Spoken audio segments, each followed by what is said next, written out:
अस्सलामुअलैकुम, सुबह खैर। कैसे आप सब लोग? ठीक ठाक हैं, मज़े में हैं और मौसम एंजॉय कर रहे हैं। भाई कराची का मौसम जो है वो तो औसम है और औसम तो है ही, लेकिन इस दफ़ा ऐसा ज़बरदस्त मौसम है कि इस मौसम को आप जितनी भी दफ़ा देखते जाएं, एंजॉय करते जाएं, ये मौसम बड़ा कम लगता है। मतलब लगता है कि ऐसे मनाजिर जो है ना वो हर टाइम आंखों के सामने आते रहें, मौसम ऐसे ही रहे, ऐसे ही इंजॉय करते रहें। सुबह को घर से निकले, इंजॉय किया है, तो जब वापस जाए ना तब भी ऐसे ही मौसम हो। अच्छा, एक बड़ी पॉजिटिव चीज़ थी जो कि मैं ज़रूर शेयर करना चाहूँगी कि जब हम भी कभी रिपोर्ट करते हैं या ख़बर करते हैं तो हम ये ज़रूर बता रहे होते हैं कि भाई मौसम जो है वो अच्छा था, लेकिन शहर कायद की जो सड़कें थीं वो वहाँ पे ट्रैफिक जैम था, रास्ते बंद थे। लेकिन इस दफ़ा पहली दफ़ा जो है वो मुझे सुबह के टाइम पे ट्रैवल करने में मज़ा आया और मैंने इंजॉय किया। सड़कें बड़ी खुली हुई थी और हल्की हल्की सी बूंदाबांदी थी, साफ़ सुथरी चीज़ें नज़र आ रही थी और धुला धुला सा कराची नज़र आ रहा था। तो इसका क्रेडिट देना चाहिए भाई गवर्नमेंट को, और इसका क्रेडिट देना चाहिए उन तमाम तर इंतज़ामिया को जिन्होंने इंतज़ाम किया। अब सब कहेंगे कि जी इतनी बारिश तो नहीं हुई तो पानी भी इतना नहीं आया। हाँ, इतनी बारिश नहीं हुई, पानी नहीं आया, लेकिन यहाँ तो आम हालात में ट्रैफिक जैम होता है। इसकी वजह ये भी हो सकती है कि आज बहुत सारे स्कूल्स में जो है वो ऑफ़ थी, बहुत सारे कॉलेजेस ने जो है वो ऑफ़ दे दी थी। इसकी एक और वजह ये भी हो सकती है कि क्योंकि कल से ही रेन के हवाले से कहा जा रहा था, तो आज बहुत सारे लोग जो है वो गैर ज़रूरी घरों से बाहर नहीं निकले। तो समझदार कराची वालों ने समझदारी का मुजाहरा करते हुए बड़ा ज़बरदस्त काम ये किया कि जिन लोगों को वाकई कोई काम नहीं था वो आज सुबह नहीं निकले। तो यही तो हम आपको कहते हैं कि बी सेंसिबल। जब अलर्ट दिया जा रहा है, जब रेन का बताया जा रहा है, तब आप गैर ज़रूरी घरों से बाहर ना निकलें। हमें तो आपके साथ में शो करना होता है, हम तो आपके प्यार की वजह से हर हाल में यहाँ मौजूद होते हैं।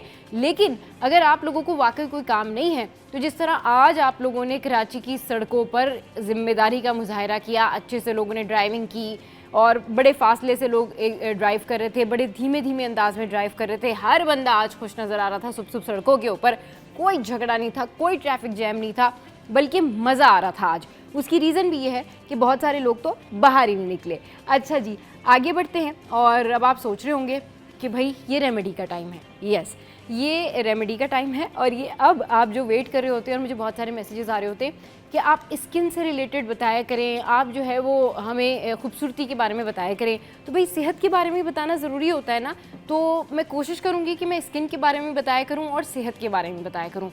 तो आज मैं स्किन के बारे में ही बताती हूँ आपको कि मेकअप बहुत सारे लोग कर लेते हैं। मेकअप करना इतना मुश्किल नहीं होता, हर प्रोडक्ट हर इंसान यूज़ कर लेता है, लेकिन मेकअप रिमूव करना बड़ा मुश्किल होता है। और मेकअप रिमूव करने के लिए आपको बहुत ज़्यादा मेहनत करनी चाहिए, अच्छा क्लिनज़र यूज़ करना चाहिए। लेकिन अगर आप रेगुलरली अच्छी तरीके से चेहरे को क्लिनज़ नहीं कर पाते हैं तो कोई टेंशन नहीं है।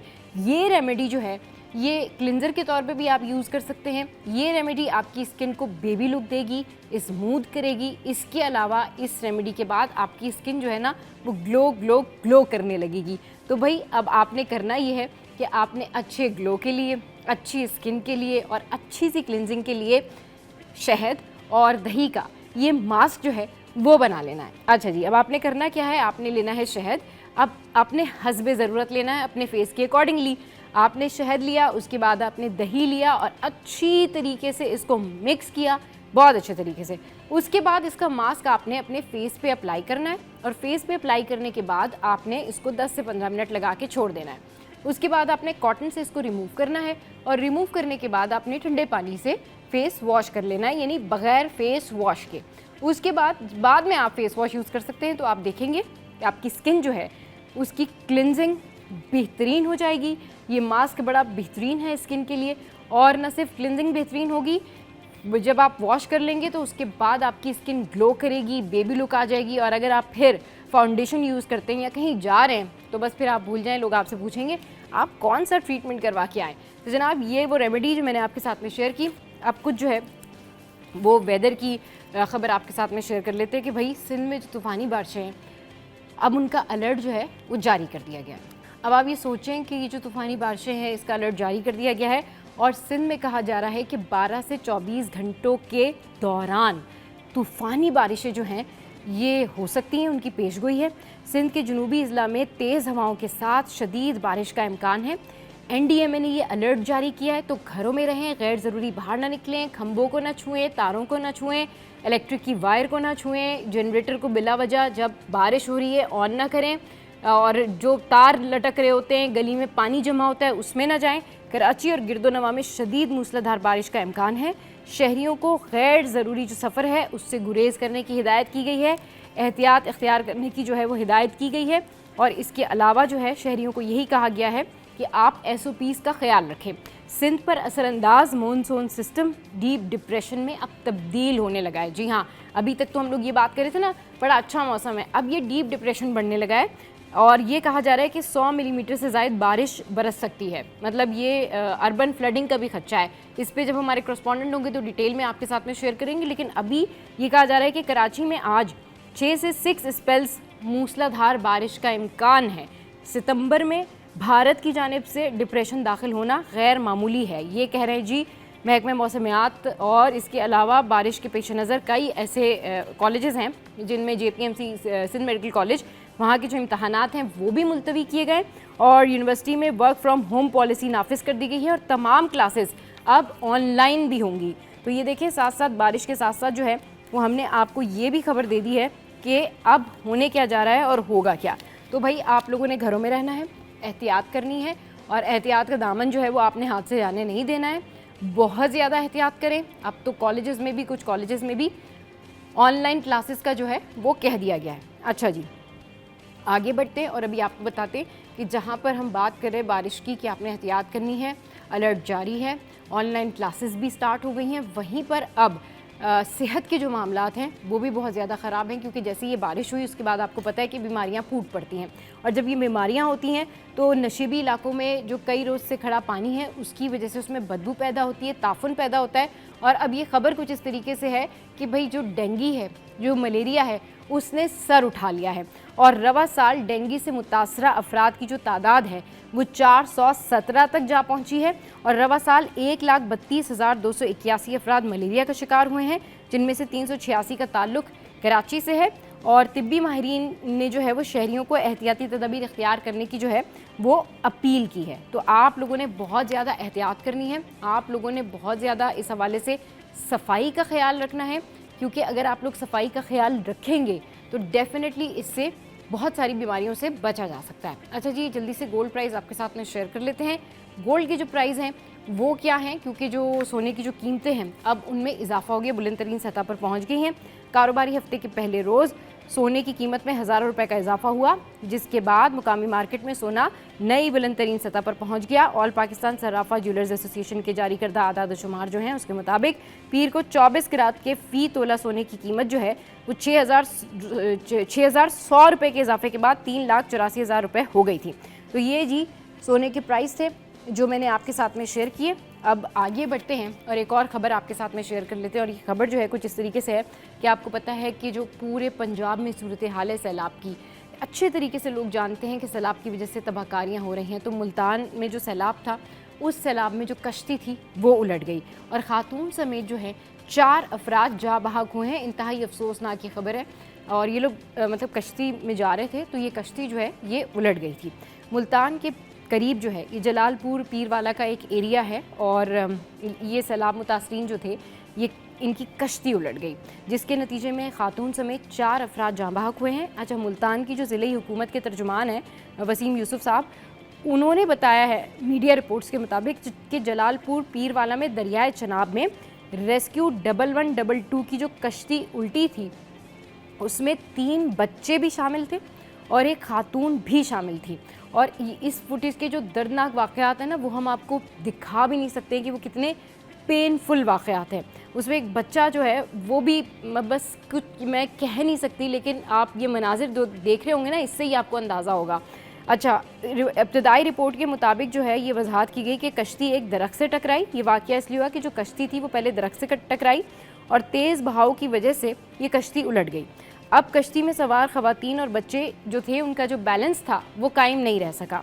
अच्छा, ये कश्ती जलालपुर पीरवाला में सैलाब मुतासरा अफराद के इनखला के लिए जो है वो इस्तेमाल की जा रही थी। इंतहाई अफसोसनाक वाक़या, इंतहाई अफसोसनाक ख़बर, समझ में नहीं आता कि किस तरीके से जो है वो मैंने ये ख़बर आपको बताई है। इसके मनाजिर भी बड़े दर्दनाक थे।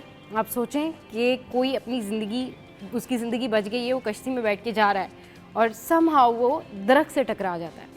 तो अल्लाह ताला बस सब पर रहम करें और ये सैलाब की जो कहना चाहिए सिचुएशन है इससे हम सबको बाहर निकालें। अच्छा जी, एक और ख़बर है जो कि मैं आपके साथ में शेयर करती हूँ कि जिस तरह से अलर्ट जारी किया गया ना, इस तरह से बहुत सारे महकमों में इमरजेंसी भी नाफिज कर दी गई है। सिचुएशन ये है कि ये वाटर कॉरपोरेशन में रेन एमरजेंसी नाफिज कर दी गई है और ज़िला इंतज़ामिया और बल्दियाती इदारे जो हैं वो अवामी सहूलत के लिए सरगर्म है।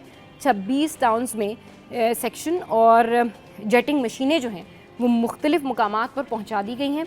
हंगामी सूरत हाल से निपटने के लिए मशीनें स्टैंड बाय भी रखी गई हैं। अच्छा, ये मशीनें जो आप देख रहे हैं ना, ये स्टैंड बाय पर रख तो दी गई हैं, लेकिन ये जब बारिश हो रही होती है ना, तो आप यकीन करें पता नहीं क्या हो जाता है इन मशीनों को। ये मशीनें उस टाइम तो कहीं काम करती हुई नज़र नहीं आ रही होती, बल्कि सिर्फ मशीनें खड़ी होती हैं, लोग नहीं होते। लेकिन अभी अच्छी खबर ये है कि ये मशीनें स्टैंड बाय हैं और ज़िला इंतज़ामिया ने एक अच्छा इकदाम किया है कि इनको रख दिया है। वहाँ से ये जहाँ जहाँ पहले से पानी है वहाँ से जो है ये पानी निकाल रहे हैं और ये साफ़ कर रहे हैं। और अल्लाह करे ये मशीनें जो हैं ये आखिर तक चलती भी रहें और ये मशीनें जो हैं ये आखिर तक एटलीस्ट इसी तरह काम करें जब रेन इमरजेंसी हो। तो भाई अल्लाह ताला हमें, हम सबको आफतों से, बलाओं से, मुसीबतों से, नागानी मुसीबतों से बचाए और ये जो रेन सिचुएशन है इसमें हम इंजॉय ही करते नज़र आए। कराची शहरी जो है ना, कराची के जो शहरी हैं वो बहुत परेशान हो जाते हैं। अच्छा जी, आगे बढ़ते हैं और जल्दी से अब आपके साथ में ना करेंसी के रेट शेयर कर लेते हैं। और वरना आपने कहना है आज अपने करेंसी के रेट शेयर नहीं किए, आज आपने बताया नहीं। तो भाई चलते हैं और करेंसी के रेट्स आपके साथ में शेयर करते हैं। तो हमारे पास ऑस्ट्रेलियन डॉलर जो है वो 189 है, हमारे पास कैनेडियन डॉलर जो है वो 209 है, हमारे पास यूरो जो है वो 331 है, हमारे पास कुवैती दिनार जो है वो 921 है, उसके बाद हमारे पास यूके पाउंड जो है वो 382 है, सऊदी रियाल जो है वो 75 है, स्विस फ्रैंक जो है वो 353 है, यूएस डॉलर जो है वो है जी 283 पर। और फिर चलते हैं आगे और आगे चलते हैं और वेदर आपके साथ में शेयर करते हैं और आपको बताते हैं कि दिन भर जो मौसम है ना वो कैसा रहेगा। 11 बजे कैसा मौसम रहेगा जी? 11 बजे रहेगा 27 सेंटीग्रेड, 12 बजे रहेगा 27 सेंटीग्रेड, फिर 1 बजे रहेगा 27 सेंटीग्रेड और 2 बजे भी रहेगा 27 सेंटीग्रेड। मतलब वाह भाई, क्या मुस्तकिल मिजाज मौसम है ये मतलब ये 27 सेंटीग्रेड ही रहना है। ये 11 से लेके 2 बजे तक मौसम जो है वो एक ही जैसा है। आगे बढ़ते हैं और वेजिटेबल की प्राइस आपके साथ में शेयर करते हैं कि वेजिटेबल की क्या प्राइस है। और जी क्या है, पहला टमाटर है जी 184, आलू हैं 63 पे, फिर क्या है, लहसुन है 322 पे, अच्छा अदरक जो है वो 460 पे है, फिर हमारे पास क्या है, गाजर 92 पे है, फिर क्या है जी हमारे पास तुरई 69 पर है, फिर हमारे पास क्या है जी लौकी 92 पर है, फिर हमारे पास अभी क्या है, फूल गोभी 92 पर है, फिर हमारे पास क्या है, खीरा 92 पर है, व्हाट वी हैव नेक्स्ट 138 पर भिंडी है, फिर हमारे पास प्याज है 58 पर। तो जनाब ये मैंने आपके साथ में जो है वो जल्दी से सिटी अपडेट सारी शेयर कर दी हैं ताकि आप ग्रॉसरी करने चाहें तो आपको मसला नहीं हो। तो अब शो में ब्रेक पे जाते हैं और मेरी चाय जैसी आती है तो मैं थोड़ी सी चाय पीती हूँ, आप भी ब्रेक ले लें। उसके बाद करनी है ढेर सारी बातें। बिलावल भुट्टो ने क्या कहा है, ज़राई सैलाबी जो सूरत हाल है उस हवाले से कितना रिलीफ देना चाहिए। इसके अलावा एक और ख़बर भी है कि समोसा ना लाने पर ससुरालियों ने अपने दामाद की दुर्गत बना दी और इतनी दुर्गत बना दी कि ये केस जो है बड़ा सीरियस हो गया, मतलब मसला बड़ा नाजुक हालात की तरफ चला गया। ये सारी बातें करेंगे एक ब्रेक के बाद। हमारे साथ रहिए, stay with us, keep watching city at 10। Welcome back. तो जनाब न्यूज़ सेशन में खुशामदीद। और मौसम बड़ा ज़बरदस्त है और कराची का मौसम जो है आज बड़ा ही सुहाना है, बड़ा ही अच्छा है। अच्छा, कराची में जिस तरीके से रेन अलर्ट था ना, तो अच्छी बात यह है कि कराची के शहरियों ने जो है वो आज ये फैसला कर लिया कि वो गैर ज़रूरी घरों से बाहर नहीं निकलेंगे और दिन में भी अल्लाह करे यही सूरत हाल हो ताकि अमनो अमान की जो सूरत हाल है ना, वो जब रश कम होता है, ट्रैफिक कम होता है तो वो बेहतर रहती है। और फिर अगर अभी तो रेन इतनी नहीं है, लेकिन अगर अब जिस तरह से कहा जा रहा है कि रेन बढ़ जाएगी तो फिर मुश्किल होगी। तो अभी मौसम की सूरत हाल जो है वो जान लेते हैं। हमें दुरेश शवार ने ज्वाइन किया है। अस्सलाम वालेकुम Durre Shahwar, welcome to the show, good morning, कैसी हैं आप? वालेकुम अस्सलाम सबा, मैं ठीक हूँ अल्हम्दुलिल्लाह, आप बताएं आप कैसी हैं? मैं बिल्कुल ठीक ठाक। हम ये जानना चाह रहे हैं कि आप मौसम को कैसे एंजॉय कर रही हैं, मौसम कैसा है आज? अच्छा, सिर्फ मैं नहीं, सबा कराची की जो आवाम है बाकी हाँ। वो भी मौसम को बहुत एंजॉय कर रहे हैं। मौसम कल से बहुत खुशगवार हुआ हुआ है।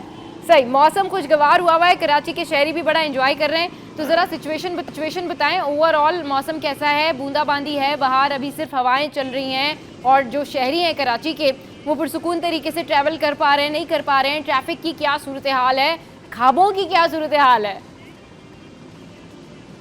अच्छा जी, अगर हम बात करें मौसम की, तो मौसम अब से 1 घंटे पहले बूंदाबांदी हुई थी और जिसने जोर पकड़ा, लेकिन अभी बूंदाबांदी रुक गई है। लेकिन इस वक्त जो मौसम की बात करें तो मौसम बहुत खुशगवार है, ठंडी ठंडी हवाएं चल रही हैं। अच्छा, अगर अब हम बात करें कराची के शहरी की तकलीफों के हवाले से कि हाँ। ट्रैवलिंग में उन्हें कोई मुश्किलात हो रही है या नहीं, हाँ। तो ट्रैवलिंग इस वक्त काफ़ी स्मूथ देखने में आ रही है, रोड काफ़ी स्मूथ है इस वक्त जी। सही, ट्रैवलिंग जो है काफ़ी स्मूथ है और ये पहली दफ़ा ऐसा हो रहा है कि शहर कायद में जो है वो बूंदे बरस रही हैं और शहरी जो है वो आराम से ट्रैवल कर रहे हैं, लोग इंजॉय करते हुए सड़कों पे निकले हुए हैं। So this is good thing. हाँ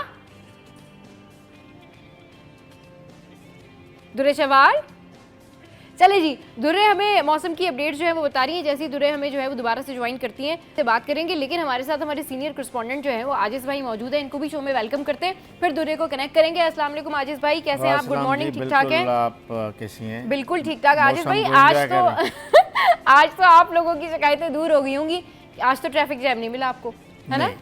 कल से बारिश हो रही है कराची में वैसे, हाँ लेकिन बारिश की जो लेवल है हाँ वो काबिल बर्दाश्त है हाँ ना? सही, यानी 40 मिलीमीटर के अंदर होगा। ना बहुत ज़्यादा बारिश है, हाँ यानी ताकि देखिए एक जिस वजह से प्रॉब्लम होती है ना, या हाँ। जो मसला होता है जी, वो होता है ट्रैफिक जाम। ट्रैफिक जैम, अगर ट्रैफिक जाम ना हो शहर में, हाँ बेशक बारिश होती रहे सही और गाड़ियाँ चलती रहें, सही, रोड खुले हों, हाँ तो मसला नहीं होगा। लोग बारिश को एंजॉय करते हुए सड़कों पे, अपनी गाड़ियों में, अपनी बाइकों पे, अपने जो भी उनकी ट्रैवलिंग का उनके पास इंस्ट्रूमेंट है, जी जी, वो उस पे अपना ठीक तरह से गुजारेंगे।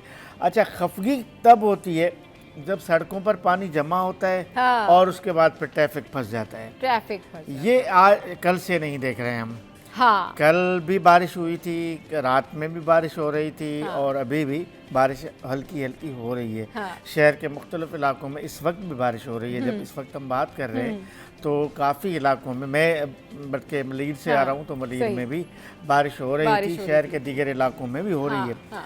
तो ये इतनी बारिश कराची वालों के लिए काबिल बर्दाश्त है। अल्लाह मियाँ को गुजारिश है कि बस बारिश के लेवल मौसम भी ऐसे ही रहे और बारिश जो है हाँ। वो भी कुछ इसी तरह जी से रहे हाँ। तो फिर बिल्कुल ठीक ठाक है। अच्छा, बिल्कुल। वैसे इशू ये है कि जो लोग हम लोगों को क्रिटिसाइज करते हैं ना, कि हम लोग सिर्फ तनकीद करते हैं इस गवर्नमेंट पे, या हम बहुत सारी पॉजिटिव चीज़ें जो है वो नहीं बताते, या हम पॉजिटिव खबरें नहीं बताते, तो ये भी हम आपको अपने प्लेटफॉर्म से बता रहे हैं कि इस दफ़ा पहली दफ़ा कराची में ऐसा हो रहा है कि बादल जो है वो, बारिश जो है वो बरस रही है और कराची की सड़कें खुली हुई हैं, लोग इंजॉय कर रहे हैं। तो ये खबर भी हम पॉजिटिव खबर जो है, बहुत पॉजिटिव है, पॉजिटिव है बहुत ना? पॉजिटिव खबर है ना, ये जाहिर सी यानी बात है। कराची के लोग हाँ। हमेशा जो बारिश को जहमत समझते हैं, हाँ, सही। वो बारिश को एंजॉय कर रहे हैं। और दूसरी जो आपने शुरू में बात की हाँ, थी हाँ। कि आज बारिश की एक्सपेक्टेशन की वजह से लोग कम निकले हैं। कम निकले हैं, yes। मेरी 2 बच्चियां जॉब पे जाती हैं तो मैंने देखा निकलते वक्त वो घर पे ही है। बिल्कुल, हाँ। और जो छोटी बच्ची स्कूल सही। जाती है तो उसने फिर भी बोल आजिज दिया। भाई इशू ये है कि अगर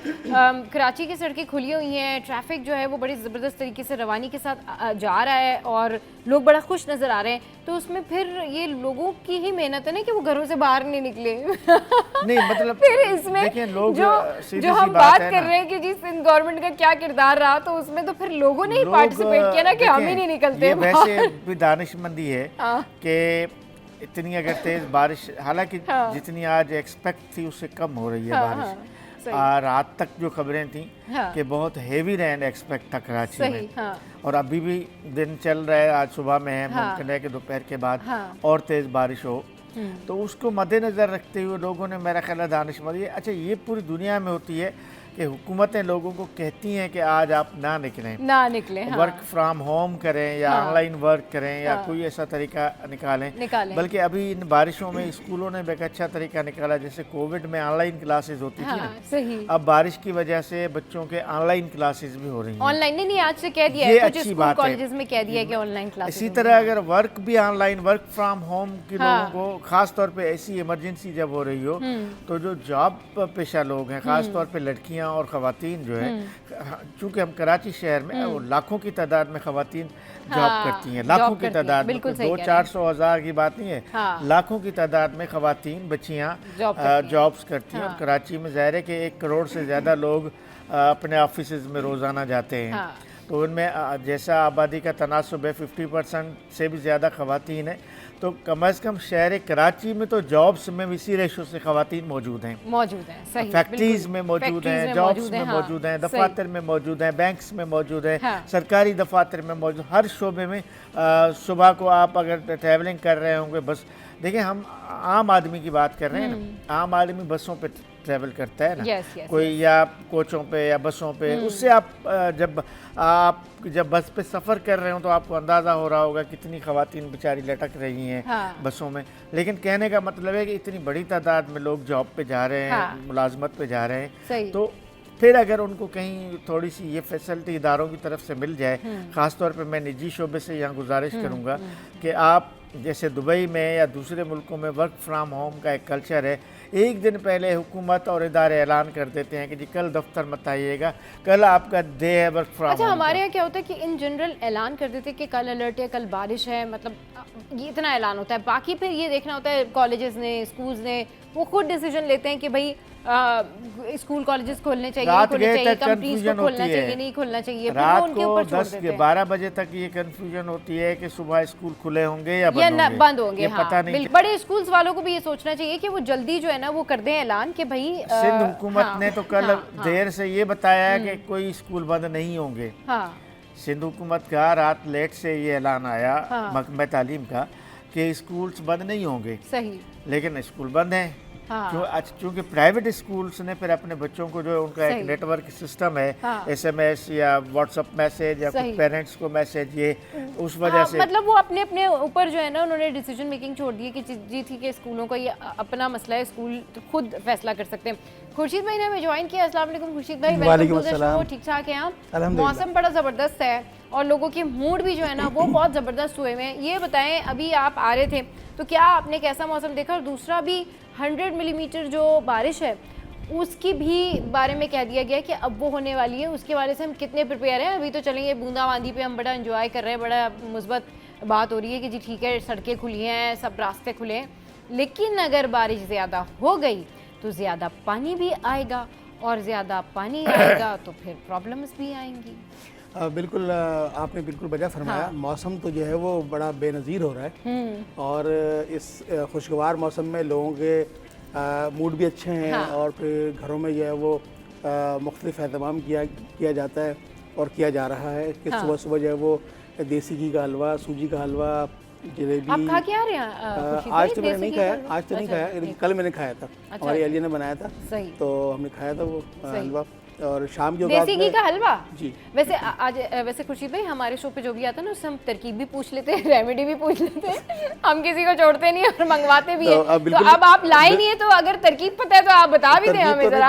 मेरी अलिया को पता है तरकीब तो, लेकिन मैंने शाम के औकात में हम लोग देखते हैं कि मेरी रहाइश बंस रोड पर है, तो बंस रोड पर तो जलेबी, पकौड़े, समोसे, इनके ऊपर इनकी दुकानों पर तो इतना बेइंतहा रश होता है कि जैसे वो फ्री में फरोख्त कर रहे हैं ना। तो मौसम तो इसमें कोई शक नहीं अच्छा है, लेकिन मूड जब खराब होता है, जब आपकी शहर की सड़कों की हालत ख़राब हो, तो अगर उनके गड्ढे जो है वो प्रॉपर भरे हुए ना हो। देखिए ये शहर बड़ा खूबसूरत है, ये मेगापॉलिटन सिटी है, और इसकी रोशनियाँ बहाल होती हैं तो मुल्क की रोशनी बहाल होती है। और इसका जो मैं समझता हूँ उसका जो मास्टर प्लान है शहर का, उसको रिविजिट करने की ज़रूरत है, उसको रिव्यू करने की ज़रूरत है। हमारे नौजवान मेयर कराची हैं, बहुत माशाल्लाह मुतहरिक हैं, और उनका अच्छा एक विजन भी है, वो कर भी रहे हैं कोशिश। अब चूँकि बहुत सारे बैरियर्स भी हैं, कुछ कैंटनमेंट के बैरियर्स हैं, कुछ सिटी गवर्नमेंट के सारे मामला हैं। वो पूरी कराची का एक मेयर नहीं है, लेकिन उसमें बहुत सारे पार्ट्स ऐसे हैं जिसमें उनकी इन्फ्लुएंस नहीं है। अब चूँकि वो मेयर कराची हैं, ये तो एक टेक्निकल मामला, किसी को नहीं पता, और बहुत सारे लोग नहीं जानते, आम शहरी को तो नहीं पता ना कि ये इलाका कैंटनमेंट का अगर यहाँ अगर सफाई नहीं हुई है तो वो भी इल्ज़ाम मेयर कराची पर है। तो इस तरह से मतलब ये कन्फ्यूजन होती है इदारों के दरमियान। तो मैं समझता हूँ कि इसको रिविजिट करने की ज़रूरत है, और जहाँ गड्ढे इस वक्त मौजूद हैं बहुत ज़्यादा गहरे हैं, कि अगर बाइक भी उसमें लगती है तो एकदम झटका लगता है। तो और अगर पानी और बिल्कुल भरा हुआ सड़क पर ठहरा हुआ पानी हो तो महसूस नहीं होता कि यहाँ पर कितना गहरा जो है वो गड्ढा पड़ा हुआ है। तो इसको मैं समझता हूँ सिंध हुकूमत को, और जो इदारे हमारे टाउन के इदारे हैं उसमें मुख्तलिफ जमातों के जो टाउन चेयरमैन हैं उनको मिल के इस वक्त एक काज पे कि इस शहर की जो मेन सड़कें हैं, अपनी जो गली महल्ले की सड़कें हैं, उनको फौरी तौर पर जो है फिल किया जाए, उनकी अस्त्रकारी की जाए, ऐसा कोई मटेरियल इस्तेमाल किया जाए जो पानी में फौरी तौर पर जो है वो एडजस्ट हो जाए और गड्ढा जो है वो फिल हो जाए, वो गड्ढे जो हैं वो फिल हो जाए। अच्छा, गड्ढे जो हैं जिस तरह से ये हम देखते हैं कि समहाउ उनके ऊपर काम होता है, फिर दोबारा हैवी ट्रैफिक डंपर वंपर गुजरता है और फिर वो जो है ना उसके अंदर सड़क में प्रॉब्लम होना शुरू हो जाती है। एक तो ये मैटर, दूसरा अब जो रिसेंट जिस तरह से बारिश का कहा गया है 100 मिलीमीटर बारिश दोबारा एक्सपेक्टेड है, और जिस तरह से ये मेरे पास खबर है ना, मतलब ये खबर थोड़ा सा डरा भी देती है कि भाई इससे कितना नुकसान भी हो सकता है अगर प्रिपरेशन नहीं है, तो अगर तैयारी नहीं की गई है तो क्या है कि ये है इस तरह से कि सिंध पर असरअंदाज मॉनसून सिस्टम जो है वो क्या है अब डीप डिप्रेशन में तब्दील हो गया है और आज कराची के करीब से गुजरते हुए 100 मिलीमीटर से ज़ायद बारिश जो है वो बरसा सकता है। ये आप देखिए कि महकमा मौसमियात का ही ये खबर है कि ये डीप डिप्रेशन में अब तब्दील हो जाएगा। इसके लिए कितनी एहतियात करने की ज़रूरत है, शहरियों को कितनी एहतियात करनी चाहिए? घरों में भी वो शुरू में जब हमने शो स्टार्ट किया था तभी बता दिया था कि भाई आप एहतियात, बट आपको क्या लगता है कि लोगों को कितना एजुकेट होने की ज़रूरत है इस सिस्टम में के बाहर रहने के लिए? और हुकूमत ने अभी मतलब सिंध गवर्नमेंट ने क्या इकदाम? देखें, बारिश तो एक नेचुरल एक फिनोमेना है, नेचुरल कुदरती है कि 100 मिलीमीटर की बारिश हुई तो महकमा मौसमियात ने पेश गोई की हो सकता है 120 मिलीमीटर भी हो क्योंकि हम तो इसकी प्रेडिक्शन कर सकते हैं ना, लेकिन कुदरत के हाथ में, लेकिन हम 40 या 50 मिलीमीटर से ज़्यादा बारिश जो है वो हमारे पास सकत नहीं होती है। लेकिन जब हम ये देख रहे हैं कि इस पूरी दुनिया में जो मौसमियाती तब्दीली है एक बड़ा चैलेंज है और कई अरसे से मौसम जो है वो तब्दील हो रहा है और वो मौसमियाती तब्दीली का सामना करना पड़ रहा है, तो हमें उस तरह से प्लानिंग करने की ज़रूरत है, उस तरह से क्योंकि देखें गर्मी का रेशो बढ़ता चला जा रहा है, सर्दियाँ कम होती चली जा रही हैं।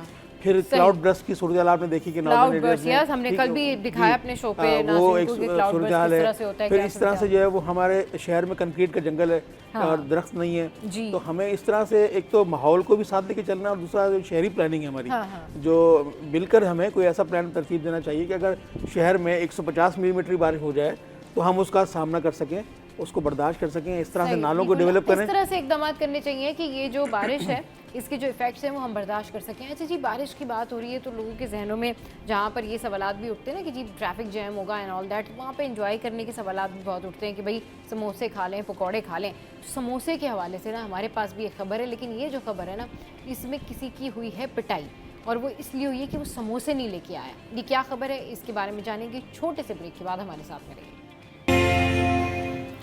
Welcome back. और यहाँ से चलते हैं पड़ोसी मुल्क, और पड़ोसी मुल्क से जिस तरह की खबरें आती हैं ना अनबिलीवेबल।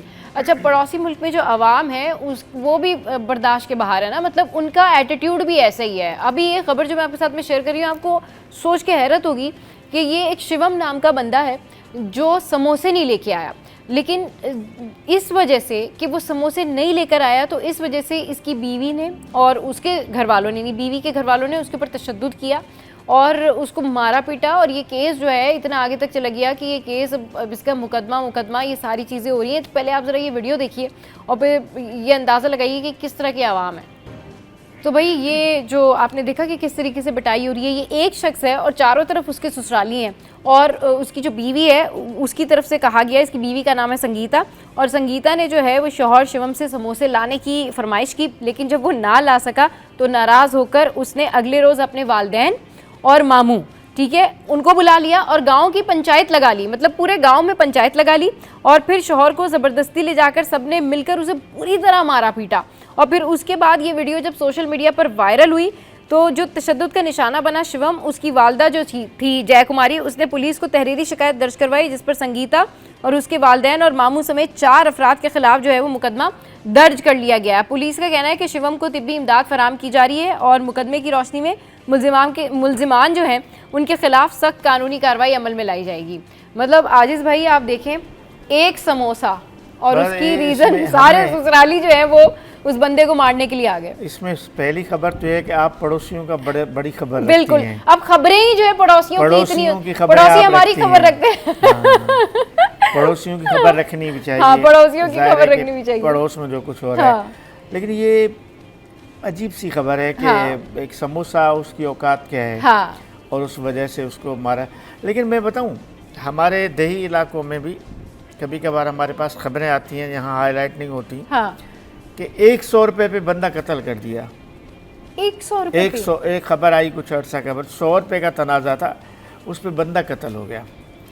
अब बज़ाहिर तो ये लेकिन जब तलखी होती है उसके लिए एक कोई वजह बनती है, कोई छोटा सा मामला होता है वो एक वजह बनती है। अच्छा, चंद साल कबल एक जिरगा हुआ था सिंध में, कोई 10-15 अफराद कत्ल हुए थे, उनका जिरगा हुआ। वो जिरगा सिर्फ इस बुनियाद पे हुआ कि फ़िलाँ शख्स हमारे घर के सामने से क्यों गुजरा। अच्छा, वो झगड़ा शुरू यहाँ से हुआ था कि फ़िलाँ शख्स इस रोड जाते हुए हमारे घर के सामने से गुजरा क्यों। इस पे झगड़ा शुरू हुआ, तनाज़ा हुआ, चलता रहा 10-12 लोग कत्ल हुए। उसके बाद कई सालों के बाद उसका जिरगा। तो कहने का मतलब है कि इंसान अदम बर्दाश्त इस हद तक है कि कोई जवाब चाहिए, कोई बहाना चाहिए लड़ने के लिए, फिर वो समोसा भी बहाना बन जाता है कभी कभार कोई छोटी मतलब। लेकिन आप इस खातून की जहनी हालत चेक करें कि पहले दिन उसने बर्दाश्त किया, दूसरे दिन उसने अपने घर वालों को, मामू को बुलाया कि भाई मेरा हस्बैंड मेरे लिए समोसा नहीं लेके आया। यानी खुर्शीद भाई आप सोचें, और अगले दिन फिर सबने मिलके जो दामाद था उनकी पिटाई लगाई कि आप समोसा क्यों नहीं लेके आए। तो फिर जो दामाद था उसकी वालदा ने पुलिस में शिकायत की, तो अब मुकदमा चल रहा है। मतलब एक समोसे पे जो है वो उसने हस्बैंड की पिटाई करवा दी अपने घर वालों से। मतलब आप सोचें अदम बर्दाश्त की इंतहा। देखें, ये तो एक ग्रेजुअली एक सोच डेवलप होती है। और उनके मुल्क की जो प्रेसिडेंट है मोदी, उसकी सोच भी इस वक्त जो है वो नफसियाती है। और वो भी छोटी छोटी बातों के ऊपर जो है वो लड़ भिड़ने को तैयार है। और उसका भी शौक जो है वो खून खराबा ही है। देखें, तो फिर वो ग्रेजुअली एक सोच मुंतकिल होती है अवाम की तरफ, तो अवाम की सोच भी उसी तरह मुंतकिल हो रही है और वही डेवलप हो रही है। और ये जो वाक़या है ख़वातीन वाला, उसके शोहर को मारने वाला, तो ये भी एक जहनी कैफियत की आकाश करता है कि एक समोसा है जिसकी कोई हैसियत कुछ भी नहीं है। तरीक़े से यहाँ तो 40 रुपए का एक समोसा है आलू वाला, और कीमे का 60 रुपए का है, तो वहाँ हो सकता है 30 रुपए का हो। तो समोसा ना मिलना वजह नहीं है। समोसे के अलावा जो उनकी जो जहनी कैफियत है, उनकी जो तरबियत है, जो सोशल साइकोलॉजिकल जो उनकी तरबियत है, वो मैं समझता हूँ नहीं है। और जिसका इम्पैक्ट पूरी कौम पर पड़ रहा है। तो मोदी को हम ये वाज़ेह मैसेज इस प्लेटफॉर्म से दे रहे हैं कि भाई आप भी सुधरें और अपनी आवाम को भी सुधारें। और इस तरह के वाक़यात जो है वो गैर संजीदगी का मुजाहरा कर रहे हैं, तो इस तरह से नहीं होना चाहिए। गैर संजीदगी का मुजाहरा ना करें भाई, एक समोसे पे जो है वो शिकायतें ना लगाएं और किसी को ना पिटवाएं। इस तरीके से समोसे खाएं, एंजॉय करें। और जिस तरह से अभी इस वक्त हमारे पाकिस्तान में मौसम हुआ है ना, ये बड़ा औसम है। अच्छा जी, पाकिस्तान में जिस तरह से हम कराची शहर में मौसम एंजॉय कर रहे हैं, वहीं पर एक और ख़बर भी है कि ओवरऑल पूरे पाकिस्तान में जो सिचुएशन है फ्लड की, वो बहुत ज़्यादा सीरियस है। और ये जो सिचुएशन है ना, ये इस तरह से है कि इसमें रोज़ाना की बुनियाद पर हम देख रहे होते हैं कि कहीं ना कोई नुकसान हो रहा होता है, कहीं ना कोई लॉस ज़रूर सामने आ रहा होता है। तो इसी हवाले से अब बिलावल भुट्टो ने जो है वो एक बहुत ज़बरदस्त बयान दिया। उन्होंने कहा है कि बिलावल भुट्टो का मुल्क में ज़रूरी एमरजेंसी लगाने और मुतासरा किसानों के बिजली के बिल माफ़ करने का मुतालबा जो है वो सामने आया है।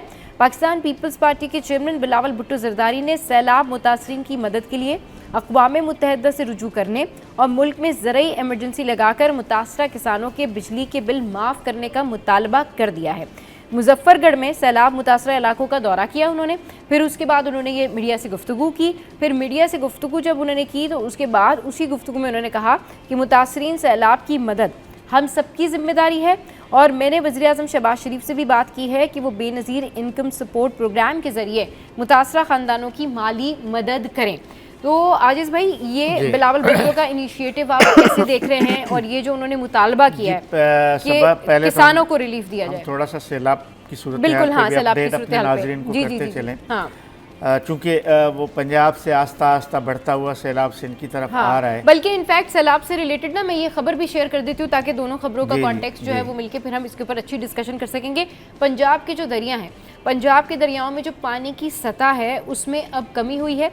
तो सिंध में सैलाब आज दाखिल होने का जो है वो ओवरऑल इम्कान जाहिर किया जा रहा है। मैप आप हमारी स्क्रीन पर देख सकते हैं। पंजाब के दरियाओं में पानी की सतह में कमी आने लगी है। दरियाए सतलज में पानी के बहाव में कमी आ रही है। सैलाबी पानी आज सिंध में दाखिल होगा और ऑलमोस्ट ये जो हेड सलमान की है इसमें भी पानी के बहाव में जो है ऑलमोस्ट कमी आ रही है।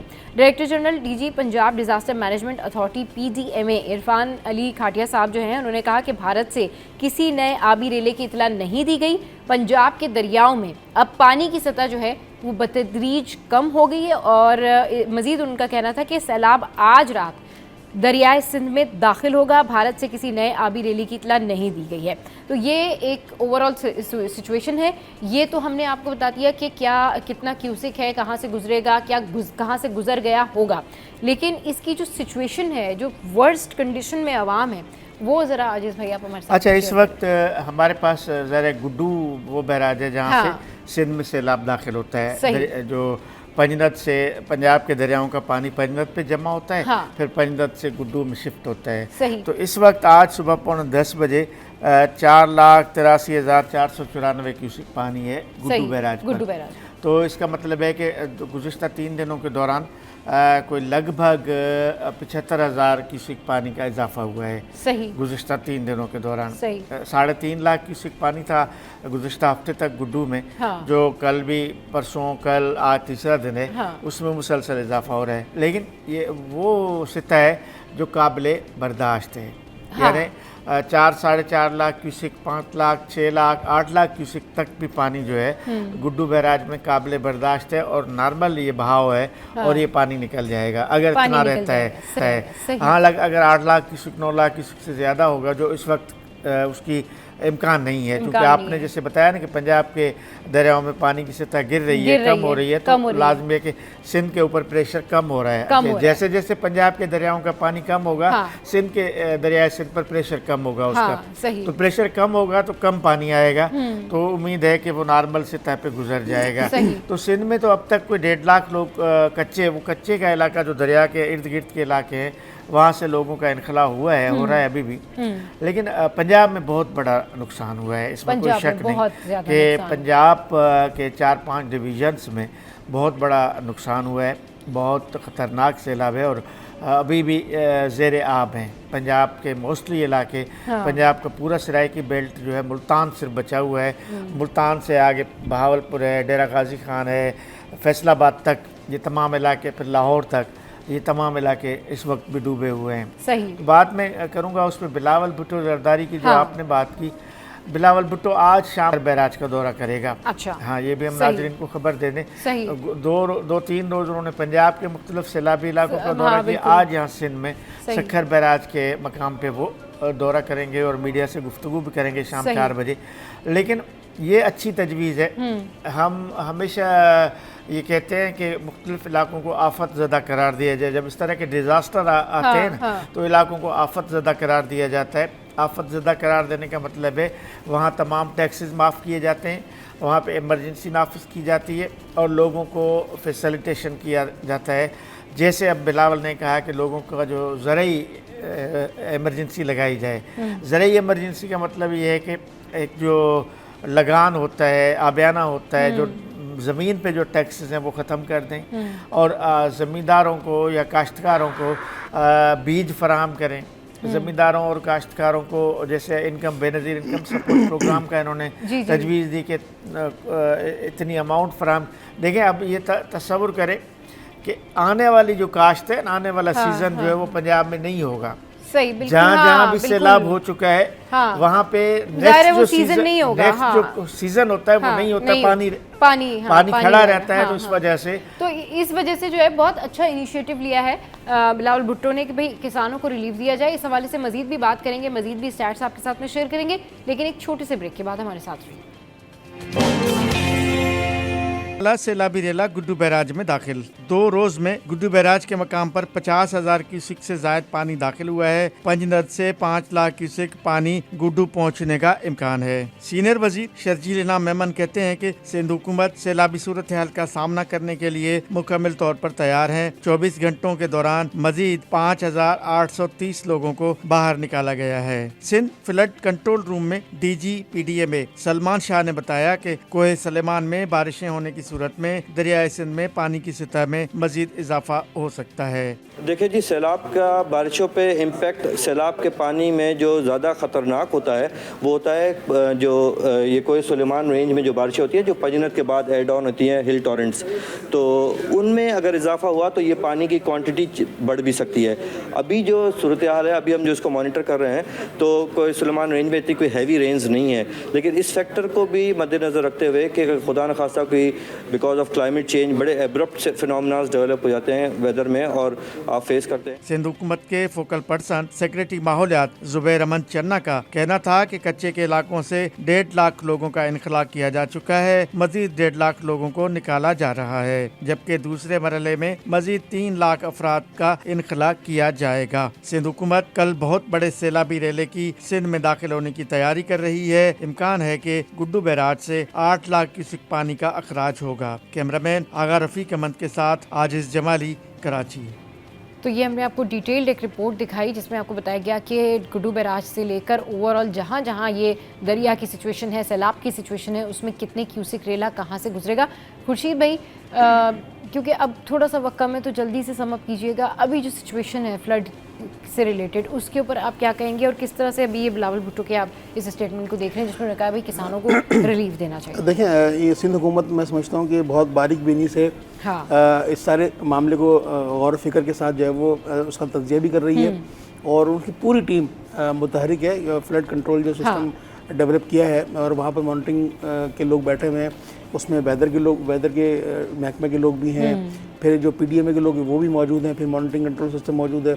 इसके अलावा जो सिंध हुकूमत के जो तर्जुमान हैं, फिर ख़ुद शर्जील इनाम मेमन हैं और वज़ीर आला सिंध साहब जो हैं वो ख़ुद भी उन्होंने विज़िट किया है सक्कर का, अतराफ़ का।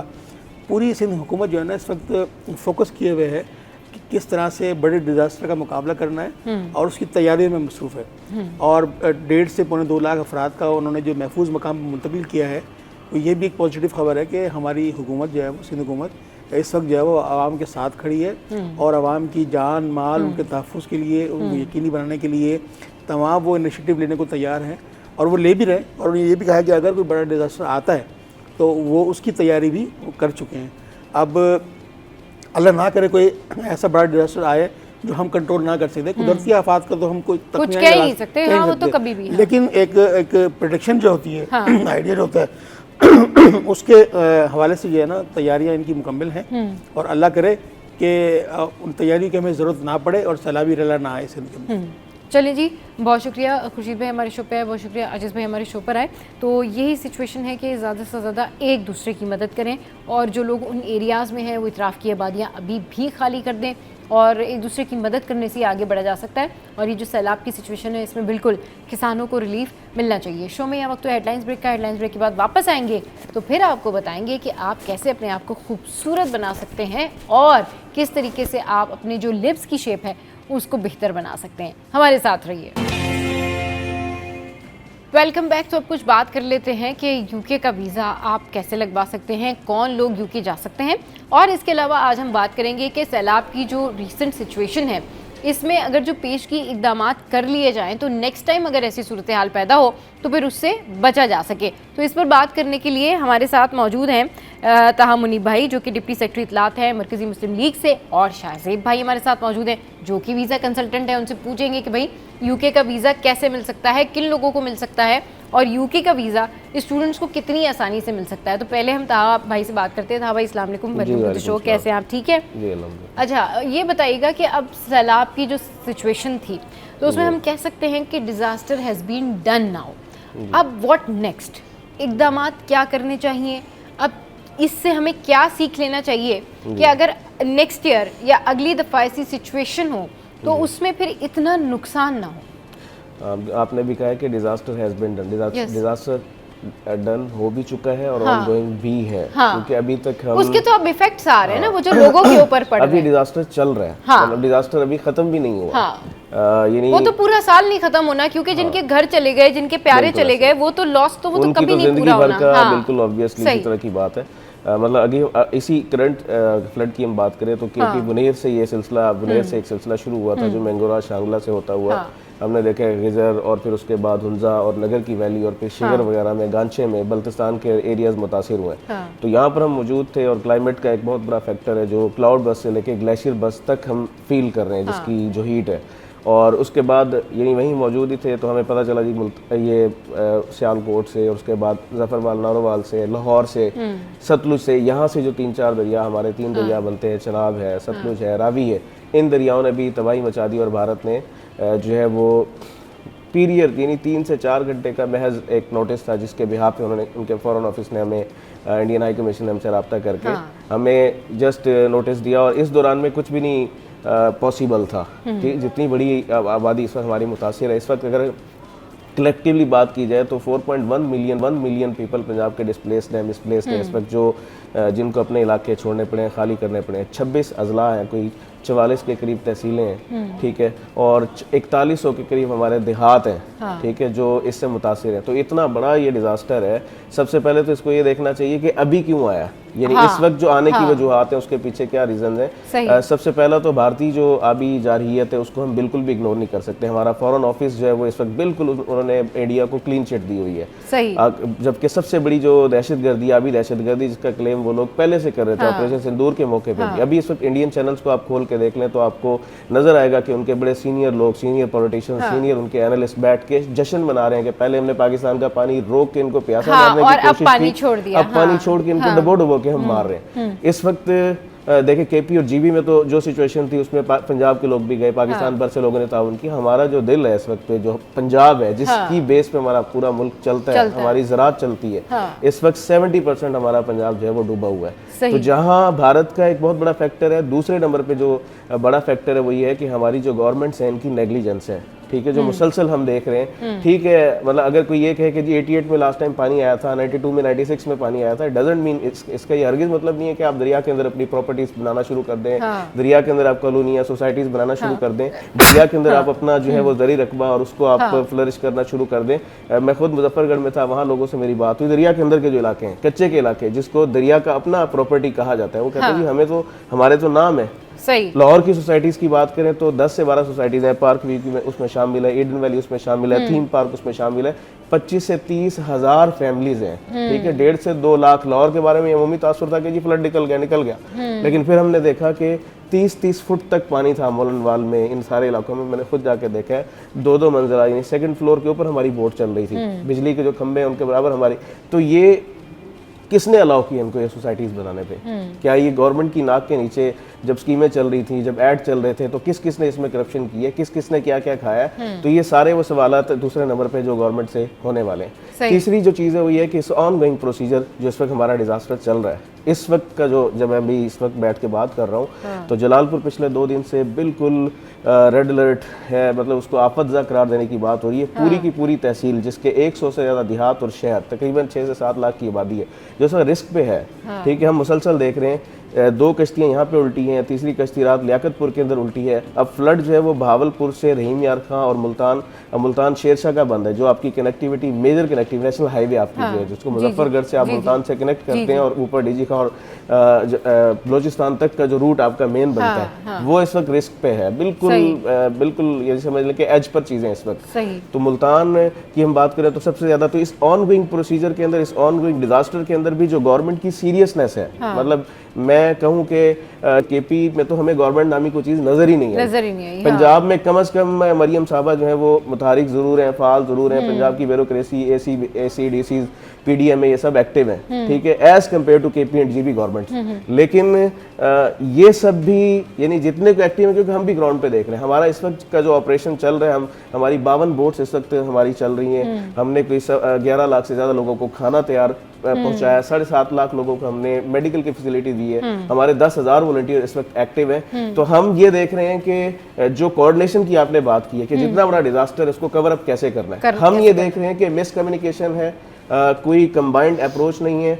ये गवर्नमेंट का करने का काम होता है, स्टेट्स का करने का काम होता है कि जब डिजास्टर आता है तो स्टेट्स ओन करती हैं कि हाँ ये मसला हो गया, एक्सेप्ट करती हैं, और फिर दुनिया को बुलाती हैं, इंटरनेशनल इदारों को बुलाती हैं, अपने मुल्क के लोगों को, मुखैर हज़रात को, NGOs को, गवर्नमेंट, नॉन गवर्नमेंट और पॉलिटिकल, नॉन पॉलिटिकल तमाम फोर्सेस को ऑन बोर्ड लेती हैं कि भाई आप आओ हमारे साथ, बहुत बड़ा डिजास्टर है। और वाकईतन ये सिचुएशन है कि आप 40-50 लाख से ज्यादा हमारी आबादी और जितना बड़ा हमारी मईशत का नुकसान हो चुका है, बिल्कुल बहुत ज्यादा मईशत का नुकसान हुआ है, कोऑर्डिनेशन भी करने की जरूरत है, इसको ओवरकम करने की जरूरत है, इसके लिए जामे हिकमत अमली बनाने की जरूरत है। बहुत शुक्रिया था भाई, आप हमारे शो पर आए। चलिए जी, शो में यह वक्त हुए ब्रेक का।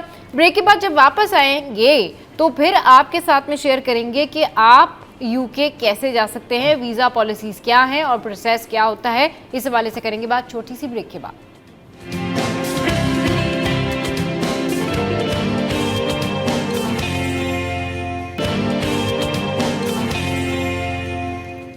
Welcome back. शाज़िब भाई हमारे साथ मौजूद हैं और यूके वीज़ा पॉलिसी पे उनसे बात करते हैं। अस्सलाम वालेकुम शाज़िब भाई, कैसे हैं आप? ठीक ठाक हैं? वालेकुम अस्सलाम, thank you for having me on the show. जी जी। अच्छा शाज़िब भाई, ये बताएं कि क्या प्रोसेस है यूके के वीज़ा का और इसकी क्या पॉलिसीज़ होती हैं, कौन कौन लोग अप्लाई कर सकते हैं?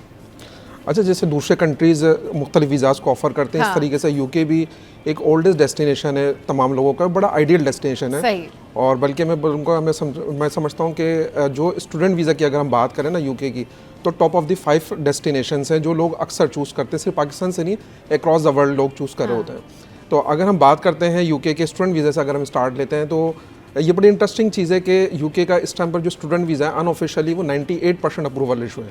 अच्छा। यानी कि मैं समझता हूँ कि अक्रॉस द वर्ल्ड जो अभी इस टाइम पर वीज़ा रेशो है वो सबसे ज़्यादा यूके का है। सही। तो अगर कि कोई स्टूडेंट्स ऐसे जाना चाहते हैं जो समझते हैं कि हमने एक वन टाइम इन्वेस्टमेंट की है, अपनी कोई चीज़ सेल आउट की है और हमें एक कंफर्म वीज़ा मिला है। जो अक्सर स्टूडेंट्स आते हैं वो मुख्तलिफ चीज़ों को सेल आउट करके आते हैं, उनके पेरेंट्स ज़रा प्रॉब्लम में होते हैं, तो वो समझते हैं कि हम ऐसी जगह इन्वेस्ट करें अमाउंट को कि जहाँ पर हमें लगे कि वो चीज़ नज़र भी आ रही है, वायबल हो हमारे लिए ऑप्शन जाने में। तो स्टूडेंट वीज़ा यूके का बड़ा अच्छा है, जिसमें वो आपका जो सक्सेस रेशो है बेसिकली वो जो कहीं ज़्यादा है किसी भी दूसरे कंट्रीज से। उसके अगर हम प्रोसेस की बात करें तो प्रोसेस भी बड़ा ईजी है उसका, कि सबसे पहले जब हम एडमिशन्स के लिए अप्लाई करते हैं तो किसी भी दूसरे कंट्रीज़ में एप्लीकेशन फ़ीस होती है। अच्छा। आप यूनिवर्सिटीज़ में, कॉलेज में अगर अप्लाई करते हैं तो $50, $100, $150 कोई ना कोई फीस होती है। ये भी बड़ी इंटरेस्टिंग चीज़ है कि यूके की कोई भी यूनिवर्सिटी, कॉलेज जो है वो कोई भी अमाउंट आपसे चार्ज नहीं करता। आपसे कोई भी एप्लीकेशन फीस नहीं चार्ज करता, आप free of cost admission apply करते हैं। आप के पास जब ओपन ऑप्शन होता है कि आपकी कोई यूनिवर्सिटी अमाउंट ही नहीं चार्ज करी, तो आप मल्टीपल यूनिवर्सिटीज अप्लाई कर सकते हैं। लेट से कोई जो किसी को बिजनेस एडमिनिस्ट्रेशन का कोर्स करना है, तो मुख्तलिफ फोरम्स है ऑनलाइन जिस पे वो जाके कोर्सेज अपने सर्च करते हैं और अपने कोर्सेज 5, 7, 8 यूनिवर्सिटीज़ को टारगेट करते हैं, वहाँ पर अपने डॉक्यूमेंट्स भेजते हैं। वहाँ से अगर आप 5 से 8 यूनिवर्सिटीज़ में भेज रहे हैं तो कम से कम 2 से 4 यूनिवर्सिटीज़ में आपके पास ऑफर लेटर्स आ जाते हैं। और ऑफर लेटर्स अगर आ गए आपके, इट मीन्स के अच्छा वो ऑफर लेटर्स होते हैं, कुछ कंडीशनल होते हैं, कुछ अनकंडीशनल होते हैं। सही। अनकंडीशनल का मतलब ये कि कोई आपको रिक्वायरमेंट अब मीट मजीद नहीं करनी है, सिर्फ आपको फीस सबमिट करनी है एंड देन आपने आगे बढ़ना है। सही। लेकिन जो कंडीशनल ऑफर लेटर्स होते हैं उसमें कुछ कंडीशंस होती है। लेट से आपका 5.5 आइल्स का स्कोर था लेकिन यूनिवर्सिटी मांग रही है 6 बैंड्स है, तो आपको इम्प्रूव आपको करके सबमिट करना है। कि आपका CGPA में कोई इशू है, तो वो कंडीशंस होती हैं कि अगर आप ये कंडीशन मीट कर लेते हैं तो हम आपको कंफर्म ऑफर लेटर आपको इशू कर देंगे। तो अल्टीमेटली जब ऑफर लेटर आपको रिसीव हो गया, फिर आपकी यूनिवर्सिटी की फीस होती है। अच्छा, अब दूसरे कंट्रीज में नॉर्मली क्या होता है कि लेट से आपकी $15,000 या £15,000 आपकी यूनिवर्सिटी, तो आपको 6 मंथ्स का इनिशियल डिपॉजिट होता है। लेकिन यूके में एक और बड़ा बेनिफिट है कि आप इनिशियल डिपॉजिट कुछ भी कर सकते हैं। जैसे आपने $3,000, £3,000, £5,000 आपने, हर यूनिवर्सिटी का अपने एक इनिशियल डिपॉजिट है।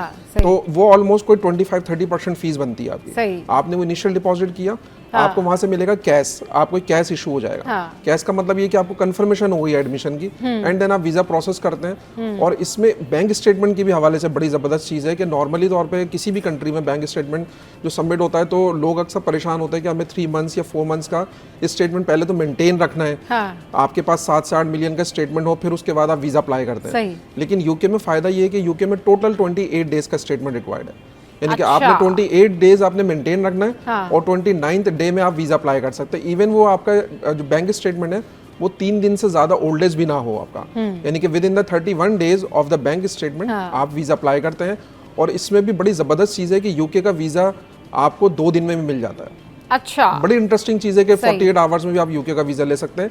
इनकी 3 सर्विसेज हैं, एक स्टैंडर्ड सर्विस है, एक प्रायोरिटी सर्विस और एक सुपर प्रायोरिटी सर्विस है। सही। तो अगर आप स्टैंडर्ड सर्विस में जाते हैं तो आप 3 वीक्स में आप ले लेते हैं वीज़ा। मतलब आप एक रैंडम इंसान है और आपने कहा कि जी मुझे यूके का वीज़ा चाहिए, तो मैं स्टैंडर्ड सर्विस वीज़ा जो है वो मैंने अप्लाई किया।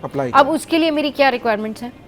अच्छा, ये जो 3 सर्विसेज हैं स्टैंडर्ड, ये सिर्फ टाइमलाइंस को सेव कर रही हैं। अच्छा। बाकी जो आपकी रिक्वायरमेंट्स थी, जो आपको इनविटेशन लेना था या आपको ऑफर लेटर लेनी थी, वो आप ऑलरेडी ले चुके हैं। सही। अब ये आपका टाइम सेव कर रहे हैं। इनविटेशन किसी सेमिनार से हो, इनविटेशन किसी यूनिवर्सिटी से हो, इनविटेशन या कोई स्पॉन्सर कर रहा हो, इस दैट काइंड ऑफ इनविटेशन। सही है। तो आपने पहले अपने डॉक्यूमेंट्स कंप्लीट कर लिए, आपने फिर इनविटेशन आपके पास आ गया, वो ऑफर आ गई आपके पास, अब आप जाना चाहते हैं बाहर। अच्छा, इस सिनेरियो में आपने अगर यूनिवर्सिटी में एडमिशन लिया है और आपको वहाँ से इनविटेशन आ गया, ऑफर आ गया, तो आपने पैसे भरे जी। कितने पैसे भरे पाकिस्तानी? इनिशियल डिपॉजिट अगर आपका £4,000 है तो तकरीबन 15 लाख रुपए आपने अमाउंट पे कर दिया। 15 लाख रुपए आपने पहले भरे, ठीक है, यूनिवर्सिटी के लिए। और फिर उसके बाद आपने अब अप्लाई करना है स्टैंडर्ड वीजा। स्टूडेंट वीजा में जैसा अब आप वीजा अप्लाई कर रहे हैं तो आपने बैंक स्टेटमेंट शो किया, स्टूडेंट वीजा के लिए 28 डेज का आपने स्टेटमेंट शो किया, आपने वीजा अप्लाई किया। तो 3 जो सर्विसेज हैं, अब इसमें फायदा ये है कि लेट से आपकी जो इनटेक एयर है, आपकी 16 सितंबर से क्लासेस स्टार्ट होने वाली है और आपका प्रोसेस अभी आप 5 सितंबर पे कैश आपका इशू हो गया यूनिवर्सिटी से और आपके पास ड्यूरेशन कम है क्योंकि स्टैंडर्ड सर्विसेज में आपको जो वीज़ा ग्रांट होगा आपका वो 28 डेज का टाइम लेते हैं, लेकिन तकरीबन 3 वीक्स का टाइम लेते हैं। लेकिन अगर आपके पास टाइम की शॉर्टेज है तो आप प्रायोरिटी वीज़ा फाइल कर सकते हैं जो 5 वर्किंग डेज में, और सुपर प्रायोरिटी वीज़ा अगर आप फाइल करेंगे तो 2 डेज में यानी कि 48 आवर्स में आपको वीज़ा ग्रांट हो जाएगा। और same like thing in the जो विजिटर वीज़ा, क्या आप अगर आपको वहाँ से कोई सेमिनार से इनवाइट कर रहा है या आपको किसी इवेंट के लिए इनवाइट कर रहा है या कोई फैमिली इनवाइट कर रहा है आपको, तो आपको इनविटेशन रिसीव हुआ, तकरीबन 125-150 पाउंड के करीब फीस है उसकी, आपने वीज़ा फीस पे की और आपको इतने ही टाइम में वो वीज़ा मिल जाएगा। तो स्टूडेंट वीज़ा और विजिटर वीज़ा बड़ा शॉर्ट ड्यूरेशन के अंदर आपको बड़ा इजीली ये दोनों वीज़ा मिल सकते हैं। बहुत इजीली। अच्छा जी, स्टूडेंट वीज़ा हो या फिर दूसरा आपने कौन सा वीज़ा बताया? विजिटर वीज़ा हो, इसमें पैसे टोटल कितने खर्च होते हैं? अच्छा, अगर हम स्टूडेंट वीज़ा के पहले बजट की बात करें तो लेट से मैंने आपको बताया कि इनिशियल डिपॉजिट 15 से 20 लाख रुपए के दरमियान आता है, जो आपने 4 से 5 हज़ार पाउंड आपने ही जमा करवाए। फिर उसके बाद आपकी एडमिशन फीस तो कोई भी नहीं है यूके के अंदर, सिर्फ अब आपको बैंक स्टेटमेंट शो करना है। अब बैंक स्टेटमेंट में outside of the London different है और inside of the London different है। अच्छा, ठीक है, अगर आप इनसाइड ऑफ द लंडन है तो आपको स्टेटमेंट ज्यादा शो करना पड़ेगा क्योंकि आपके लिविंग कॉस्ट ज्यादा होती है। कितना शो करना पड़ेगा? मैं आपको एक अंदाजा अगर बता दूं तो तकरीबन 6 मिलियन से 7 मिलियन के दरमियान का statement outside of the London है। और अगर जी पाकिस्तान और अगर आप inside of the London apply कर रहे हैं, किसी ऐसी यूनिवर्सिटी में आपको एडमिशन मिला जो इनसाइड ऑफ द लंडन है, तो उसमें तकरीबन 7 से 9 मिलियन के दरमियान का स्टेटमेंट आपको रिक्वायर हो सकता है। अच्छा, लेकिन इसमें फ़ायदा ये है कि अक्सर लोग क्या करते हैं, समझते हैं कि हमसे उस चीज़ की डिमांड होगी कि जो हमारे पास अकाउंट में अमाउंट मौजूद है।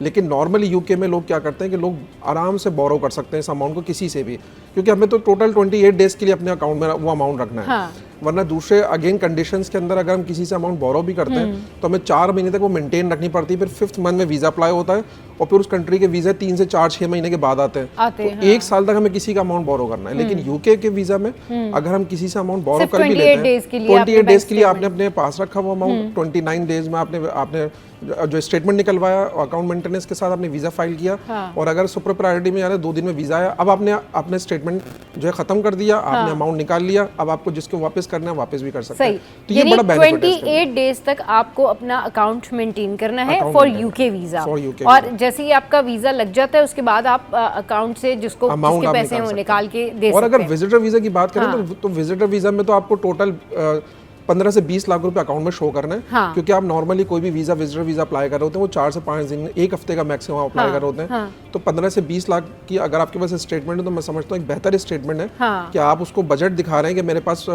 हफ्ते का 4 दिन का मेरे पास मौजूद है जो मैं एक्सपेंस वहाँ करने वाला हूँ, और आपको बस जो वीज़ा फीस आपको पे करनी है। तो बड़ा कम अमाउंट के अंदर आप विजिटर वीज़ा पे आप जा सकते हैं यूके में। यूके का विजिटर वीज़ा बहुत अच्छा है और अच्छे इसके स्टैट्स हैं, आपके वीज़ा लगने के चांसेस बेहतर होते हैं यूके में। सही, मतलब वीज़ा लगने के चांसेस बेहतर होते हैं विजिटर वीज़ा के भी, स्टूडेंट वीज़ा के भी। विजिट वीज़ा के लिए कोई जा रहा है तो उसको 15 से 20 लाख रुपए चाहिए होंगे स्टेटमेंट शो कर, और वो किसी नॉर्मल रैंडम बंदे को भी दे देते हैं वो, या क्या रिक्वायरमेंट होती है उनकी? देखिए 2 रिक्वायरमेंट्स हैं। एक तो आपके पास इन्विटेशन स्ट्रांग होना चाहिए, यानी कि आप किसी के पास अपने ब्रदर के पास इन्विटेशन नहीं है ना, आप वो खुद जाना चाह रहा है घूमने के लिए, तो वो ढूंढता फिरेगा वो यूके में कि भाई मैं आपको बंदा ढूंढूं जो मुझे। आपने बड़ा अच्छा सवाल किया। देखिए इन्विटेशन का रिप्लेसमेंट क्या होता है, आपकी होटल रिजर्वेशन होती है। अच्छा, ठीक है कि आप अगर आप एज ए टूरिस्ट जा रहे हैं तो आपको किसी इन्विटेशन की जरूरत नहीं है। आपने वहाँ पर कुछ इटिनरी आपको बतानी है कि मैं 4 दिन में इस सिटीज को विजिट करूंगा, लंदन को विजिट करूंगा, बर्मिंघम करूंगा, मैनचेस्टर करूंगा। लोग विजिट पे नहीं जाते, लोग पिक्चर्स के लिए, सेल्फीज के लिए, इंस्टा रील्स के लिए जा रहे हैं। सीधा सीधा कह के चले जाए भाई हम तो इंस्टा रील्स बनाने जा रहे हैं, अब बताएं हम आपकी कंट्री को प्रमोट करने जा रहे हैं बेसिकली। हम विजिटर वीजा में जो कवर लेटर बनाते हैं इन्विटेशन के अगेंस्ट में, तो वो कवर लेटर में ये चीजें होती हैं कि हम आपकी कंट्री विजिट करना चाहते हैं और मुख्तलिफ जगहों को एक्सप्लोर करके हम पिक्चर्स बनाना चाहते हैं, आपकी कंट्री प्रमोट होगा इससे। तो हम तो एज ए टूरिस्ट आना चाह रहे हैं, तो उसके लिए आपको फ्लाइट रिजर्वेशन और hotel reservation, confirm hotel booking आपकी होनी चाहिए और प्रॉपर एक एड्रेस है होटल का आपका। उस बेसिस पे आपको इन्विटेशन की जरूरत नहीं है, क्योंकि इन्विटेशन की जरूरत जब है जब आप किसी स्पेसिफिक पर्पस के लिए जा रहे हैं, और अगर किसी सेमिनार में जा रहे हैं, कॉन्फ्रेंस में जा रहे हैं या कहीं इस तरह से। और अगर आप किसी ऐसे घूमने के लिए जा रहे हैं, टूरिस्ट जा रहे हैं, उसके लिए इन्विटेशन कॉन्टेम्पलेशन की ज़रूरत नहीं है सर। सही, बिल्कुल। ये तो बड़ी ज़बरदस्त बात जो है ना यूके वीज़ा के हवाले से शाज़िब भाई ने हमें बताई है। अच्छा शाज़िब भाई, अब जैसे फ़र्ज़ करें कोई विज़िट वीज़ा पे जाता है और उसके बाद लोगों का क्या होता है, लोगों का एक आम रुझान ये होता है, लोग ये समझते हैं कि जी अगर एक दफ़ा हम विज़िट करके आ गए यूके या अमेरिका या कहीं पर भी, तो फिर बाद में जब हम परमानेंटली वीज़ा अप्लाई करेंगे तो हमें बड़ी आसानी होगी। क्या वाकई आसानी हो जाती है? नहीं, विजिटर वीज़ा का कोई लिंक नहीं होता परमानेंट इमिग्रेशन से। हाँ। लेकिन आप जब अपनी दुनिया से बाहर निकलते हैं, यानी कि आप कराची से बाहर निकलते हैं, पाकिस्तान से बाहर निकलते हैं, तो आपको मल्टीपल अपॉर्चुनिटीज़ का भी अंदाज़ा होता है। आप जब किसी भी कंट्री चले जाते हैं विजिटर वीज़ा पे, तो एक तो बहुत सारी एम्बेसीज पाकिस्तान में नहीं है। जैसे अगर हम यूरोपियन मल्टीपल कंट्रीज की बात करें तो एम्बेसीज पाकिस्तान में नहीं है। अक्सर लोग क्या करते हैं, टर्की चले जाते हैं या मुख्तलिफ और जगहों पे चले जाते हैं या यूके चले जाते हैं, फिर वहां से एक और कंट्री का वीज़ा अप्लाई करते हैं। जैसे अक्सर यहाँ पर लोग डायरेक्ट शेंजन वीज़ा नहीं अप्लाई कर सकते, तो लोग क्या करते हैं, यूके जाके विजिटर वीज़ा पे वहां से शेंजन वीज़ा अप्लाई कर देते हैं। तो वहां से फिर जर्मनी और जो लग्जमबर्ग और ये तमाम फ्रांस वगैरह में जाना आसान हो जाता है। तो इसलिए लोग ज़रा बाहर निकलने की कोशिश करते हैं और एक्सपोजर लेते हैं, लेकिन उसका ओवरऑल इम्पैक्ट जो है वो परमानेंट इमिग्रेशन से नहीं। परमानेंट इमिग्रेशन के लिए यानी जो परमानेंटली वहाँ जाना चाहते हैं, इमिग्रेशन वीज़ा लेना चाहते हैं, उसके क्या रिक्वायरमेंट है? उसकी रिक्वायरमेंट बड़ी इजी है। अगेन यूके में बड़ी इजी रिक्वायरमेंट है। स्किल्ड वर्कर वीज़ा है जो परमानेंट इमिग्रेशन का वीज़ा है, और उसमें पहले आपको जॉब लेनी है वहाँ पर। अच्छा, ठीक है। अच्छा, जॉब लेने से मतलब वर्कर्स में हमारे पास कौन कौन से लोग आ जाते हैं, लाइक यानी कि जो मतलब किस तरह की स्किल्स, इंजीनियरिंग में है, मेडिसिन में है, या फिर कोई इस तरह की क्रिएटिव लोग हैं, ज़रा मुझे बताएं क्या है? अच्छा, अब 22 जुलाई रिसेंटली बिल्कुल इसने पॉलिसी अपडेट की अपनी, और तकरीबन 100+ ऑक्यूपेशंस को रिमूव किया है लिस्ट से। यूके ने थोड़ा सा हार्डन हुई पॉलिसी। अच्छा। लेकिन स्टिल उसकी जो ऑक्यूपेशन लिस्ट है उसमें मल्टीपल ऑक्यूपेशंस हैं। अगर हम सिर्फ हेल्थ प्रोफेशनल्स की बात करें तो उसमें स्टिल डॉक्टर्स भी हैं, उसमें डेंटिस्ट भी हैं, उसमें साइकोलॉजिस्ट भी हैं, साइकेट्रिस्ट भी हैं, फिजियोथेरेपिस्ट भी हैं। और अगर हम इंजीनियरिंग सेक्टर की बात करते हैं तो उसमें सिविल इंजीनियर भी हैं, कंस्ट्रक्शन भी हैं, मैकेनिकल, इलेक्ट्रिकल, इलेक्ट्रॉनिक्स, ये तमाम तरह के आपको इंजीनियर्स मिल जाएंगे। सही। मैनेजमेंट सेक्टर की बात करते हैं तो आपको मैनेजमेंट में मार्केटिंग डायरेक्टर से लेकर सीईओज लेवल, एंड देन अगर हम बात करते हैं मैनेजरियल लेवल की, यानी कि first layer of the sea level, second layer and the third layer. Third layer का मतलब आम फहम के अंदर अगर मैं बताऊं, मार्केटिंग एग्जीक्यूटिव जो है वो भी उसके अंदर लिस्ट में। लिस्ट एक वास्ट लिस्ट है, लेकिन इंपॉर्टेंट चीज़ उसमें दो हैं। वो ये है कि आपके पास एजुकेशन का क्राइटेरिया आप तो 22 जुलाई को जो इन्होंने अपडेट किया वो ये किया है कि हर कंट्री एवरी ईयर अपना थ्रेशोल्ड इंक्रीज करती है, सही, according to the inflation rate. क्या वो ये कहते हैं कि अगर एक मार्केटिंग स्पेशलिस्ट हमारे मुल्क के अंदर अगर अप्लाई कर रहा है तो उसका जो सैलरी ब्रैकेट है, थ्रेशोल्ड है, तकरीबन $30,000 के करीब या £30,000 के करीब सैलरी उसकी। चलिए डिस्कशन को कंटिन्यू करते हैं, लेकिन अभी हमें एक कॉलर ने ज्वाइन किया है। अस्सलाम वालेकुम, कौन बात करे, कहाँ से? वालेकुम अस्सलाम, मैं हैदर बात कर रहा हूँ कराची से। जी हैदर, क्या कहना चाहेंगे? मेरा सवाल है शाजिब रईस साहब से। जी जी, मैं ये पूछना चाह रहा था कि मेरे पास कुछ आवाज आपकी स्लो आ रही है हैदर। जी जी बोलिए। अब आ रही है आपको मेरी आवाज? जी जी जी बिल्कुल। मैं इनसे शाजिब साहब से पूछना चाह रहा था कि जो स्किल वीजा होता है इसके लिए क्या कहते हैं, हमारी जो भी वीजे की जो भी फॉर्मेलिटीज होती है वो किस तरह पूरी करी जाए। मेरे पास जैसे स्किल है, होटलिंग का स्किल है मेरे पास डिप्लोमा मौजूद है। तो अगर मैं यूके जाना चाहता हूँ तो मुझे थोड़ा गाइड करें कि मैं किस तरह जा सकता हूँ। अब ये मुश्किल चीज़ें बता रहे हैं कि 15 लाख होना चाहिए, 20 लाख होना चाहिए, तो अब इतना पैसा होगा तो बंदा फिर यूके क्यों जाएगा, यहीं पे काम कर लेगा। तो थोड़ा आसानी कुछ ऐसी बताएं, कुछ रास्ते हमें जिससे हमें वहाँ हेल्प आउट हो, आसानी हो जाने के लिए। ये प्लीज़ ज़रा प्लीज़ इनको बताएं। बिल्कुल ठीक है, थैंक यू जी। सही, अच्छा सवाल किया, वही अगेन स्किल्ड वर्कर वीजा जिस पर हम बात कर रहे हैं वही सवाल ये है। और इसकी देखिए वो ये कह रहे हैं कि अगर 15-20 लाख मेरे पास होंगे तो मैं फिर क्यों जाऊंगा, मैं मतलब मेरे पास नहीं है, जब भी तो मैं जा रहा हूँ ताकि मैं अर्निंग्स कर सकूँ। अच्छा देखिए, वॉल्यूम की अगर हम बात करें ना तो 15 से 20 लाख रुपए, आपको पता ही अगर पाकिस्तानी बात हो रही है तो यूके में वो पाउंड के अंदर अगर हम कन्वर्ट करें 400 से अगर हम उसको डिवाइड भी कर दें तो कोई अमाउंट ही बनता है, ठीक है। लेकिन हमें सैलरीज क्या ऑफर होंगी वहाँ पर, क्योंकि ये जो अगर हम छोटी सी इन्वेस्टमेंट हम कर रहे हैं किसी भी वीज़ा के ऊपर, इससे कम से कम 5 टाइम ज़्यादा हमें सैलरी ऑफर होने वाली है वहाँ पर, ठीक है। तो अगर हम समझते हैं कि अगर हम इनिशियल लेवल पे ये किसी से बोरो कर लेते हैं, इन्वेस्टमेंट करवा लेते हैं, तो हमें वहाँ जाके जो सैलरीज ऑफर होंगी वो बहुत अच्छी सैलरीज ऑफर हो सकती हैं।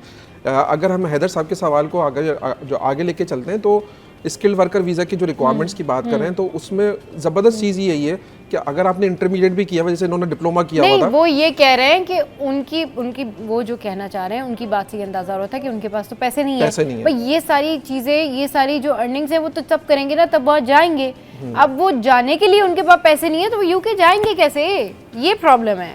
अच्छा देखिए, यूके हम एक थर्ड वर्ल्ड कंट्री में बैठे हुए हैं। हाँ। और जब फर्स्ट वर्ल्ड कंट्री में कहीं पर भी ज़ाहिर है हम मूव होते हैं तो हमें एक कॉस्ट बेयर करनी होती है। ज़ाहिर है हम एक अच्छी जगह जा रहे हैं, हम अच्छी अर्निंग के लिए जा रहे हैं, अच्छे लाइफ स्टाइल के लिए जाना चाहते हैं, तो ये जो अमाउंट की बात हो रही है इसको हमें बेयर करना पड़ेगा अल्टीमेटली, क्योंकि देखिए यूके लेकिन कोई तो ऐसा रास्ता होगा ना कि मतलब उस तरह के लोग भी जा सके यूके जिनके पास पैसे नहीं है उतने।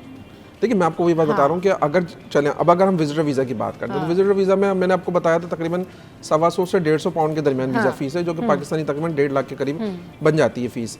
तो आप ये अमाउंट पे कर दें, क्योंकि देखिए किसी की वीज़ा फीस तो आपको पे करनी है ना, आप विजिटर वीज़ा पे जाएं। इसका एक और भी बड़ा अच्छा तरीका है जो इनका सवाल भी है, आप एक अच्छा CV बनाएं, अच्छा आपके पास कवर लेटर हो, और आप विजिटर वीज़ा पे चले जाएं, यूके चले जाएं विजिटर वीज़ा पे, तो रिक्रूटिंग एजेंसीज को कांटेक्ट कर लें हम। सही, रिक्रूटिंग एजेंसीज को कांटेक्ट करेंगे, आपको जॉब्स मिल जाएंगी। तो बजाय इसके कि आप वर्क परमिट यहाँ से खरीदें, जिसकी 15-20 हज़ार पाउंड 25 हज़ार पाउंड की कॉस्ट भी एक आती है, और वो भी अक्सर जेन्युइन नहीं होता। तो विजिटर वीज़ा पे जाके वहाँ पर रिक्रूटिंग एजेंसीज को कांटेक्ट करें और वो उनको वीज़ा आसानी से मिल सकता है। तो मैं समझता हूँ वो जो 15-20 लाख की बात बता रहे थे, तो उससे ज़्यादा बेहतर यही है कि वो विजिटर वीज़ा पे जाके अपनी जॉब अगर सर्च करते हैं, क्योंकि स्किल्ड वर्कर वीज़ा में जॉब ऑफर की रिक्वायरमेंट है कि आपको वहाँ से कोई जॉब ऑफर करे, और मिनिमम इंटरमीडिएट एजुकेशन की रिक्वायरमेंट है। जैसे उन्होंने बताया था कि मेरे पास डिप्लोमा मौजूद है तो ये ले सकते हैं जॉब्स, डिप्लोमा इनके पास मौजूद है, सैलरी ब्रैकेट ये मीट कर लेंगे क्योंकि जो इनके नंबर ऑफ ईयर्स एक्सपीरियंस होंगे उस लिहाज से इनको वहाँ पर जॉब्स इस तरह की ऑफर हो जाएंगी। तो इसका बेहतरीन तरीका यही है कि लेकिन फिर बैंक स्टेटमेंट, हाँ, अब अगर बैंक स्टेटमेंट की बात हो रही है तो अगेन ये आपका एक्सपेंस नहीं है, ये आपका सिर्फ शो करना है आपको अमाउंट, क्योंकि एक्सपेंस की अगर हम बात करते हैं तो ये एक्सपेंस नहीं है। आपने किसी से बोरो किया, अमाउंट शो किया, आपने आपका वीज़ा लगा और आपने तो वो अमाउंट वापस कर दिया। असल में मसला ये ना शाजिब भाई, वो उस बेचारे के पास तो पैसे ही नहीं है, तो वो बैंक स्टेटमेंट शो कहाँ से करेगा, कैसे अरेंज करेगा वो बैंक स्टेटमेंट? स्पॉन्सर्ड कर सकता है फिर वो। अच्छा जी, अगर आपके देखें अगेन मैं बात कर रहा था किसी से बोरो करने की, सेकंड ऑप्शन ये है कि वो किसी के साथ किसी से स्पॉन्सरशिप ले सकता है। स्पॉन्सर का मतलब ये कि अगर पेरेंट्स हैं, अगर सिबलिंग्स हैं, या कोई अंकल ऐसे हैं जिनके आसपास कोई आपको ऐसा लगता है अमाउंट मौजूद आजकल है। अंकल्स और वो रिश्तेदार जो हैं वो यूके जाने के लिए किसी को स्पॉन्सरशिप देंगे? अच्छा, और वो भी यूके जाने के लिए, रिश्तेदार इस्लामाबाद जाने के लिए किसी को लेकिन सपोर्ट ना करें। अक्सर वो लोग दे देते हैं जिनके अपने बच्चे बाहर होते हैं पहले से। हाँ बिल्कुल, वरना तो उनके माइंड में आइडिया आ जाता है कि हम अपने बच्चों को बाहर ना भेजें अगर हमारे पास अमाउंट है। लेकिन अक्सर लोग जो हमारे पास आते हैं ना, वो अंकल की बात करके आते हैं कि हमें अंकल स्पॉन्सर कर देंगे। अंकल हमारे यूएस में होते हैं, वो कह रहे हैं बस आप प्रोसेस करें, सारा स्पॉन्सरशिप हम कर देंगे। अच्छा, अंकल को यूएस में या यूके में होना जरूरी है ये आप कह रहे हैं? नहीं, कहीं पर भी हो, लेकिन वो अंकल की एग्जांपल दे रहे होते हैं कि अंकल के पास सोर्स ऑफ इनकम बड़ा स्ट्रांग है, उनके अपने बच्चे भी बाहर हैं, तो इसलिए हमें स्पॉन्सर कर सकते हैं वो। सही, वरना अंकल हो तो वो पहले अपने बच्चों को देखेंगे। चलिए जी, बहुत शुक्रिया शाजिब भाई हमारे शो पर आए। तो आप लोगों ने यूके का वीजा अप्लाई करने के लिए अगर आपके पास पैसे नहीं है तो आप अंकल ढूंढें एक, और वो अंकल जो है वो यूके में भी हो सकते हैं, पाकिस्तान में भी हो सकते हैं, वो आपके मामू भी हो सकते हैं, खालू भी हो सकते हैं, चाचू भी हो सकते हैं, कोई भी हो सकते हैं, तो फिर आप उनसे स्पॉन्सरशिप ले सकते हैं। इसके अलावा जो प्रोसेस बताया है शाजिब भाई ने वो बहुत ज़बरदस्त है, सिंपल है, सादा है।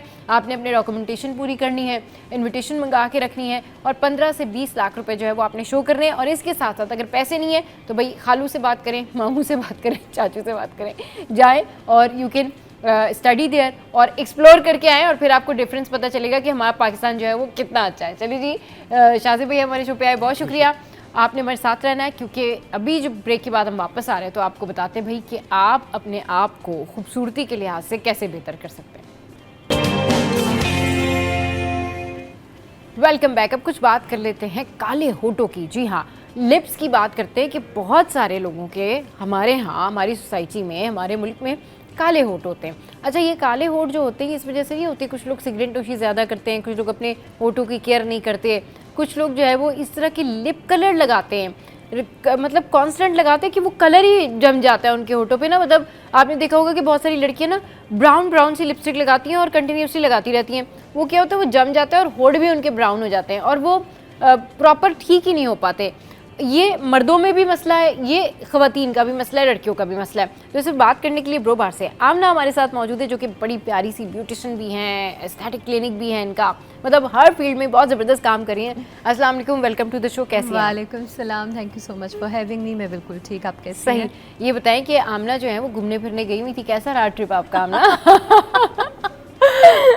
ये ट्रिप काफ़ी अच्छा था। आई सही। Think it was much needed, क्योंकि पूरा साल आप जब इतना काम करते हैं तो आपको खुद की भी रिलैक्सेशन चाहिए होती है। सही। सो ऐसा एक ट्रिप होना चाहिए where you forget about your work and you enjoy. सही भाई, आमना जो है वो ट्रिप पे गई थी, हम लोग बड़े परेशान रहते, आमना कहाँ चली गई, अब कौन बताएगा ब्यूटी टिप्स। अच्छा जी, ये जो ब्लश लिप्स है, हाँ। ये आप लोगों के मतलब ज़ाहिर है आमना ने ये इंट्रोड्यूस कराया अपने पार्लर में, अपने सैलून में, तो ये किस तरह से काम करता है, इसका क्या प्रोसेस होता है? अच्छा, लिप ब्लश बेसिकली एक ब्यूटी ट्रीटमेंट है, सेमी परमानेंट है। हाँ। और इसमें होता ये है कि कुछ लोग जिनके लिप्स या तो पेल होते हैं, ठीक है, बहुत ही पेल से होते हैं, या फिर कुछ लोगों के डार्क लिप्स होते हैं कि आउटलाइन बहुत डार्क ब्राउन हो जाती है, पर्पल हो जाते हैं, अपर लिप स्पेशली ज़्यादा जल्दी डिस्कलर हो जाता है, लोअर लिप पिंक रह जाता है, जिसकी वजह से लेडीज़ जो हैं वो लिपस्टिक लगाती हैं बहुत ज़्यादा, कि हमें मतलब कॉन्फिडेंट वो अच्छा, फील करें। ऐसे भी होता है कुछ लोगों के साथ कि उनका लिप कलर में डिफरेंस भी होता है,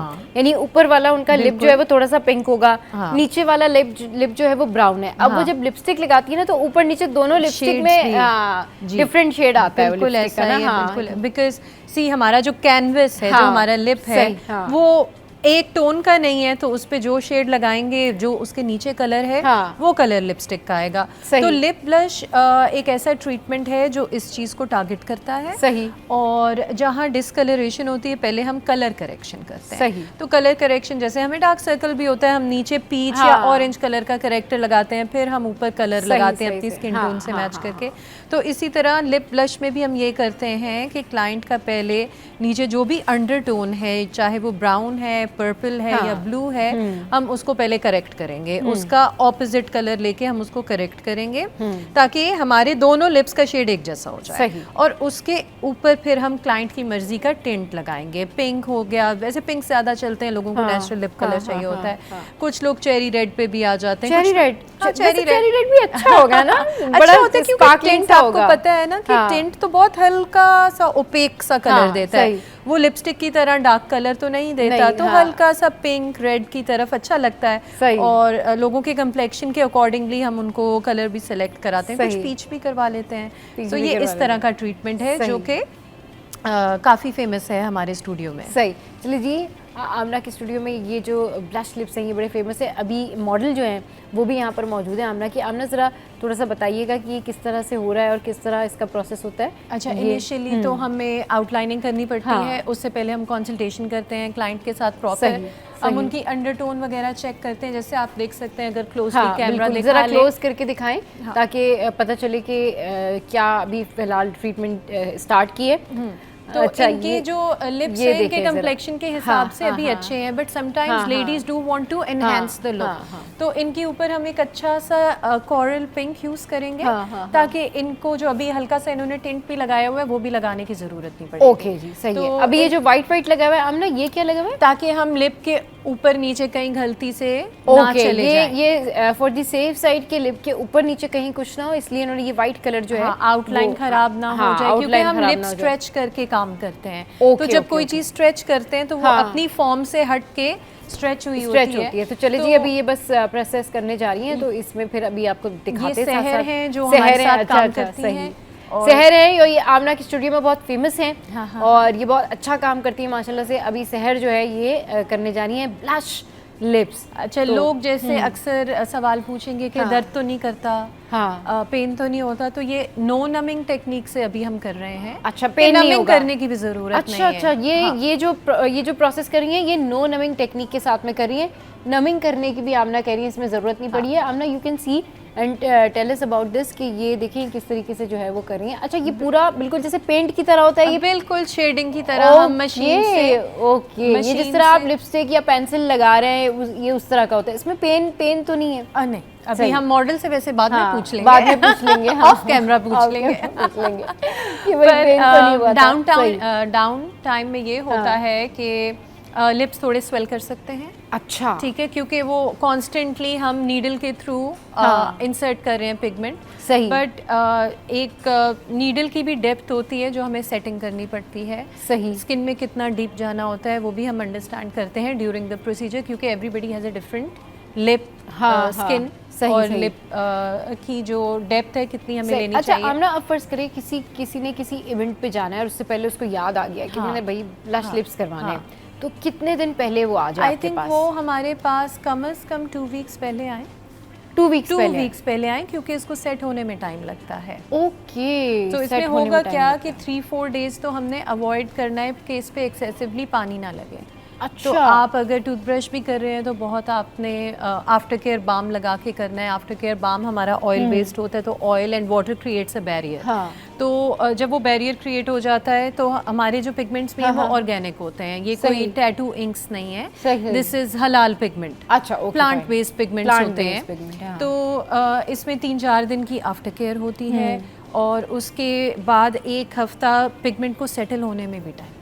अच्छा, तो कभी वो पिगमेंट ज़्यादा ब्राइट होके नज़र आ रहा होता है, कभी वो लाइट होके नज़र आ रहा होता है। तो ये हम आफ्टर केयर में क्लाइंट को सब कुछ बता के भेजते हैं। तो एटलीस्ट वी से कि 2 हफ्ते पहले आप अपनी तैयारी रखें, क्योंकि ये लास्ट भी तो आपको 1 से 2 साल करता है ना। अच्छा, ये 1 से 2 साल हाँ, तक आपको 1 से कॉम्प्लीमेंट 2 करता रहेगा। बिल्कुल। ओके, ये तो देखिए, ये जो ब्लश लिप्स है ना, ये आप लोगों ने वाकई करा लेने। उसकी रीज़न ये है कि 2 हफ्ते पहले आमना कह रही हैं कि कहीं भी आपने जाना है या कोई आपका कोई ख़ास इवेंट है या आप उसको अपने लिए भी कराना चाहते हैं, 2 हफ्ते पहले आपने जो है ये करवाना है। और तकरीबन ये आपको 1 से 2 साल जो है कॉम्प्लीमेंट करेगा। नहीं, 1 से 2 साल जो है वो लिप्स जो है वो बिल्कुल पिंक, स्पार्कल, और अच्छे पिंक। रहेंगे। हाँ, और अच्छा, कौन कौन से इसमें होते हैं, मतलब जो आप शेड लगाते हैं? शेड्स, पिंक्स के सारे शेड्स होते हैं सारे हमारे pinks के पास, shade होते हैं। रेड्स के शेड्स होते हैं और पीच के, क्योंकि यहाँ पर यही ज़्यादा चलते हैं। अच्छा, ये हर किसी की रेंज में है? ये एक्सपेंसिव बहुत ज़्यादा तो नहीं होता? देखिए, क्योंकि ये सेमी परमानेंट है और ये 1 से 2 साल चलता है, तो हाँ। आप हिसाब लगा लें कि अच्छी से अच्छी लिपस्टिक भी हम लोग कितनी हाँ। महंगी ही खरीदते हैं, जो अच्छी लिपस्टिक होती है। 7 to 10,000 की, मैं ब्रांड नेम नहीं लेना चाह रही, कि कम से कम इतना ही रेंज में तो आती है। और वो फिर आपके पास 1 शेड होता है। 1 शेड होता है, ठीक है। तो आप पता नहीं कितने शेड्स अपनी ड्रेसिंग टेबल पे भी रखती हैं अलग से। हाँ, मिक्स करके। तो अगर आप मुझे इजाजत दें तो मैं ट्रीटमेंट का बता देती हूँ। हाँ, श्योर। हम लोग 30,000 चार्ज करते हैं इसके लिए। अच्छा, और इसको अगर आप 2 साल में डिवाइड कर लें, 24 महीने होते हैं, हाँ। तकरीबन 2,000 रुपए, 2,500 रुपए पर मंथ। हाँ, जिसमें आपका वेरी रीजनेबल। सही। और आप लिप ग्लॉस लगा लें, you are good to go. हाँ। और क्योंकि लिपस्टिक में भी कुछ ऐसे पिगमेंट्स होते हैं, अगर हम लो क्वालिटी के पिगमेंट्स यूज़ कर रहे हैं, मैंने तो यहाँ तक अफवाहें सुनी है कि इवन हॉर्स के कुछ हाँ, बिल्कुल सही आप कह रहे हैं कि ये तो हम अपने प्लेटफॉर्म से शुरू से मैं मेकअप के हवाले से बात करती हूँ कि आप हमेशा अच्छा क्वालिटी वाइज मेकअप यूज़ करें। बिल्कुल। अपनी वैनिटी में कम चीज़ें रखें, लेकिन ब्रांडेड चीज़ें रखें। कुछ ऐसी चीज़ें होती हैं, बल्कि मैंने शेयर भी अपनी वैनिटी की चीज़ें जो है वो काफ़ी ज़्यादा आप लोगों को बताई भी हैं,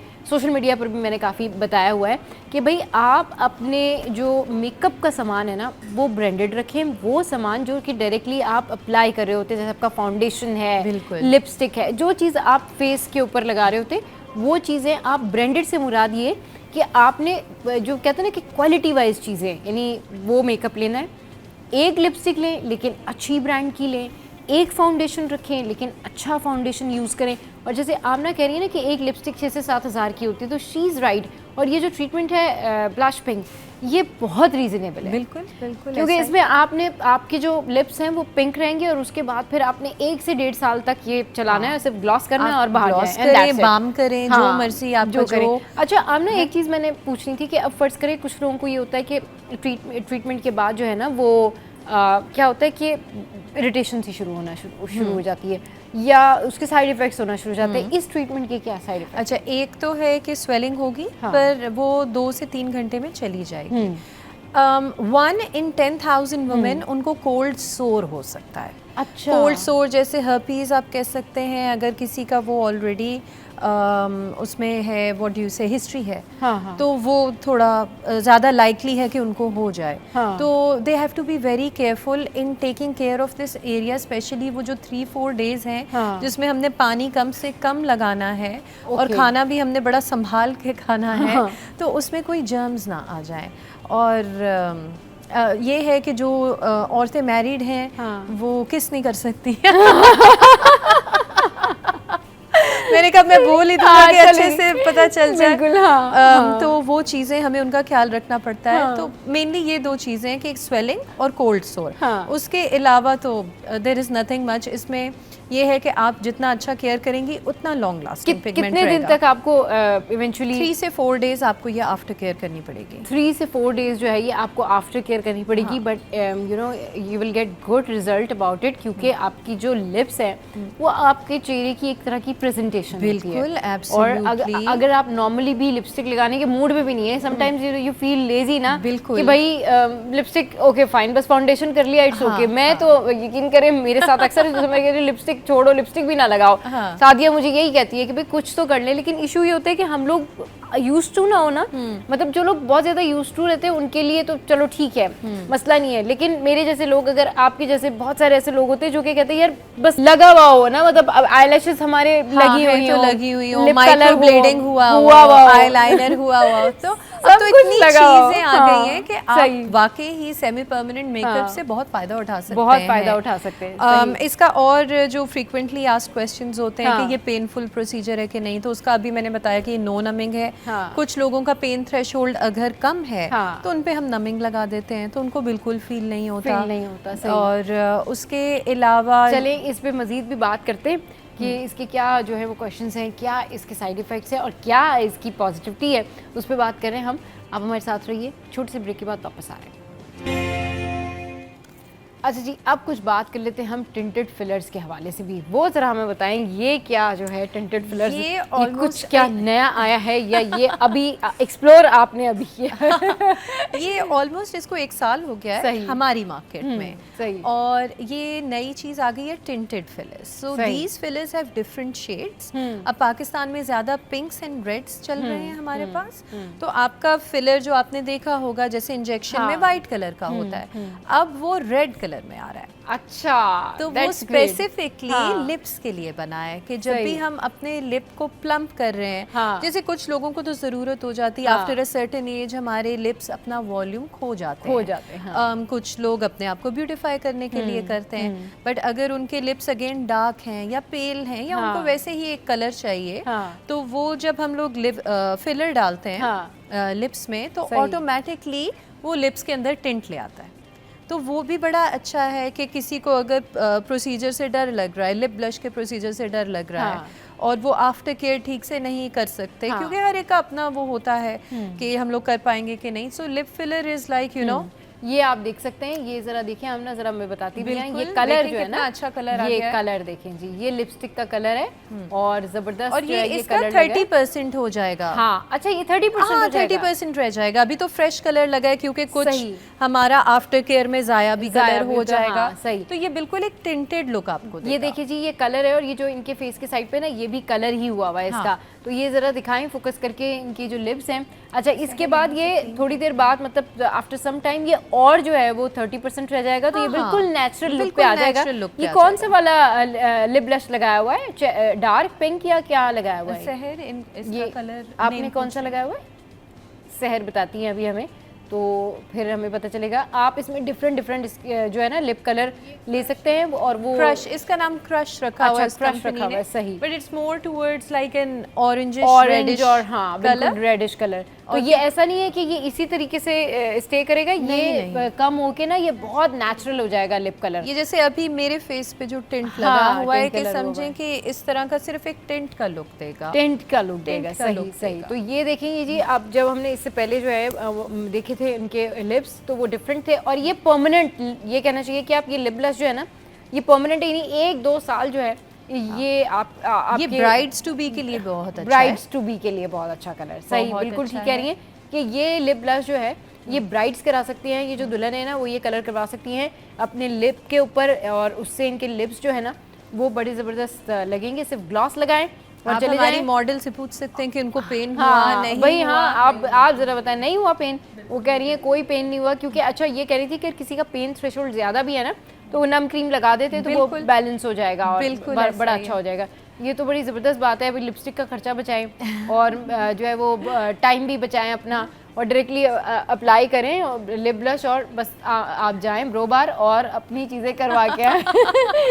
तो ये है। चलिए जी। अच्छा, कुछ क्लाइंट्स जैसे जिनके डार्क लिप्स होंगे उन पे एक ट्रीटमेंट नहीं होगा, तो ये भी मैं क्लेरिफाई करना चाह रही हूँ। ये जैसे इनके हमने देखा था कि पेल लिप्स थे, अच्छा एक इनका टिंज था, तो ये इनके लिए एक सिटिंग है। ओके। पर अगर कुछ बहुत डार्क लिप्स की लेडीज हैं और उनका पहले तो हम देखेंगे कंसल्टेशन में कि कितना डार्क है, डेप्थ कितनी है, क्योंकि वो जो मेलेनिन प्रोडक्शन है उनके लिप्स में बहुत फास्ट भी होती है, उसको हम सप्रेस भी कर रहे हैं। तो कम से कम 2 से 3 सेशंस का तो माइंड में बना के आए कि 2 से 3 सेशंस लगेंगे। लेकिन अभी इनका ये फर्स्ट सेशन में इतना जबरदस्त, ये मैं यही कह रही हूँ ना कि इनके ऑलरेडी पेल और एक टोन के लिप्स थे। सही, इनके तो थे। पर अभी जब ये आहिस्ता आहिस्ता आफ्टर केयर के बाद ये कलर तो फेड ऑफ होगा, तो जो डार्क लिप्स वाले लोग हैं उनका कलर एकदम से पिंक नहीं आएगा, क्योंकि पहले हम कलर करेक्टर यूज करेंगे। कलर क्योंकि हम स्किन के साथ काम कर रहे हैं, सेमी परमानेंट है, तो उस कलर को स्किन के अंदर सेट होने में टाइम लगता है। तो नेक्स्ट सेशन हम 3 वीक्स के बाद क्लाइंट को बुलाते हैं कि आप 3 हफ्ते बाद आएं, और फिर ये ऐसे 3-3 हफ्ते करते करते we reverse the colour back to a pink colour. क्योंकि ये देखें ना, पेपर और पेंसिल तो है नहीं कि बस मैंने कलर कर दिया तो आ गया। So it takes time for the skin to show results. अच्छा, अब बात वही है कि जिनके बहुत ज़्यादा डार्क लिप्स है ना, उनके तकरीबन 2 से 3 सेशन होंगे, क्योंकि पहले सेशन में वो चेक करेंगी, कलर करेक्टर करेंगी, फिर आपको 3 वीक्स के बाद बुलाएंगी। सो इस तरीके से ये प्रोसेस आगे बढ़ेगा। बट आई विल से कि ये बड़ा ज़बरदस्त जो है ना वो एक उन्होंने नया सा जो है ना वो इंट्रोड्यूस करवाया है लिप ब्लश, और ये ज़रूर करवाएं। इससे आपका टाइम भी बचेगा, लिपस्टिक भी बचेगी, पैसे भी बड़े सारे बच जाएंगे, और आपका जो लिप कलर है वो नेचुरल हो जाएगा। 1 से 1.5 साल के लिए सेमी परमानेंट कलर जो है वो हो जाएगा। बहुत शुक्रिया हमें शो पर आई, और हमने आपको बताया, हमने आपको दिखाया कि किस तरीके से लिप ब्लश किया जा सकता है। तो अपना बहुत ख्याल रखिएगा, हंसते रहिए, मुस्कुराते रहिए, और देखना मत भूलिए। Keep watching City at 10।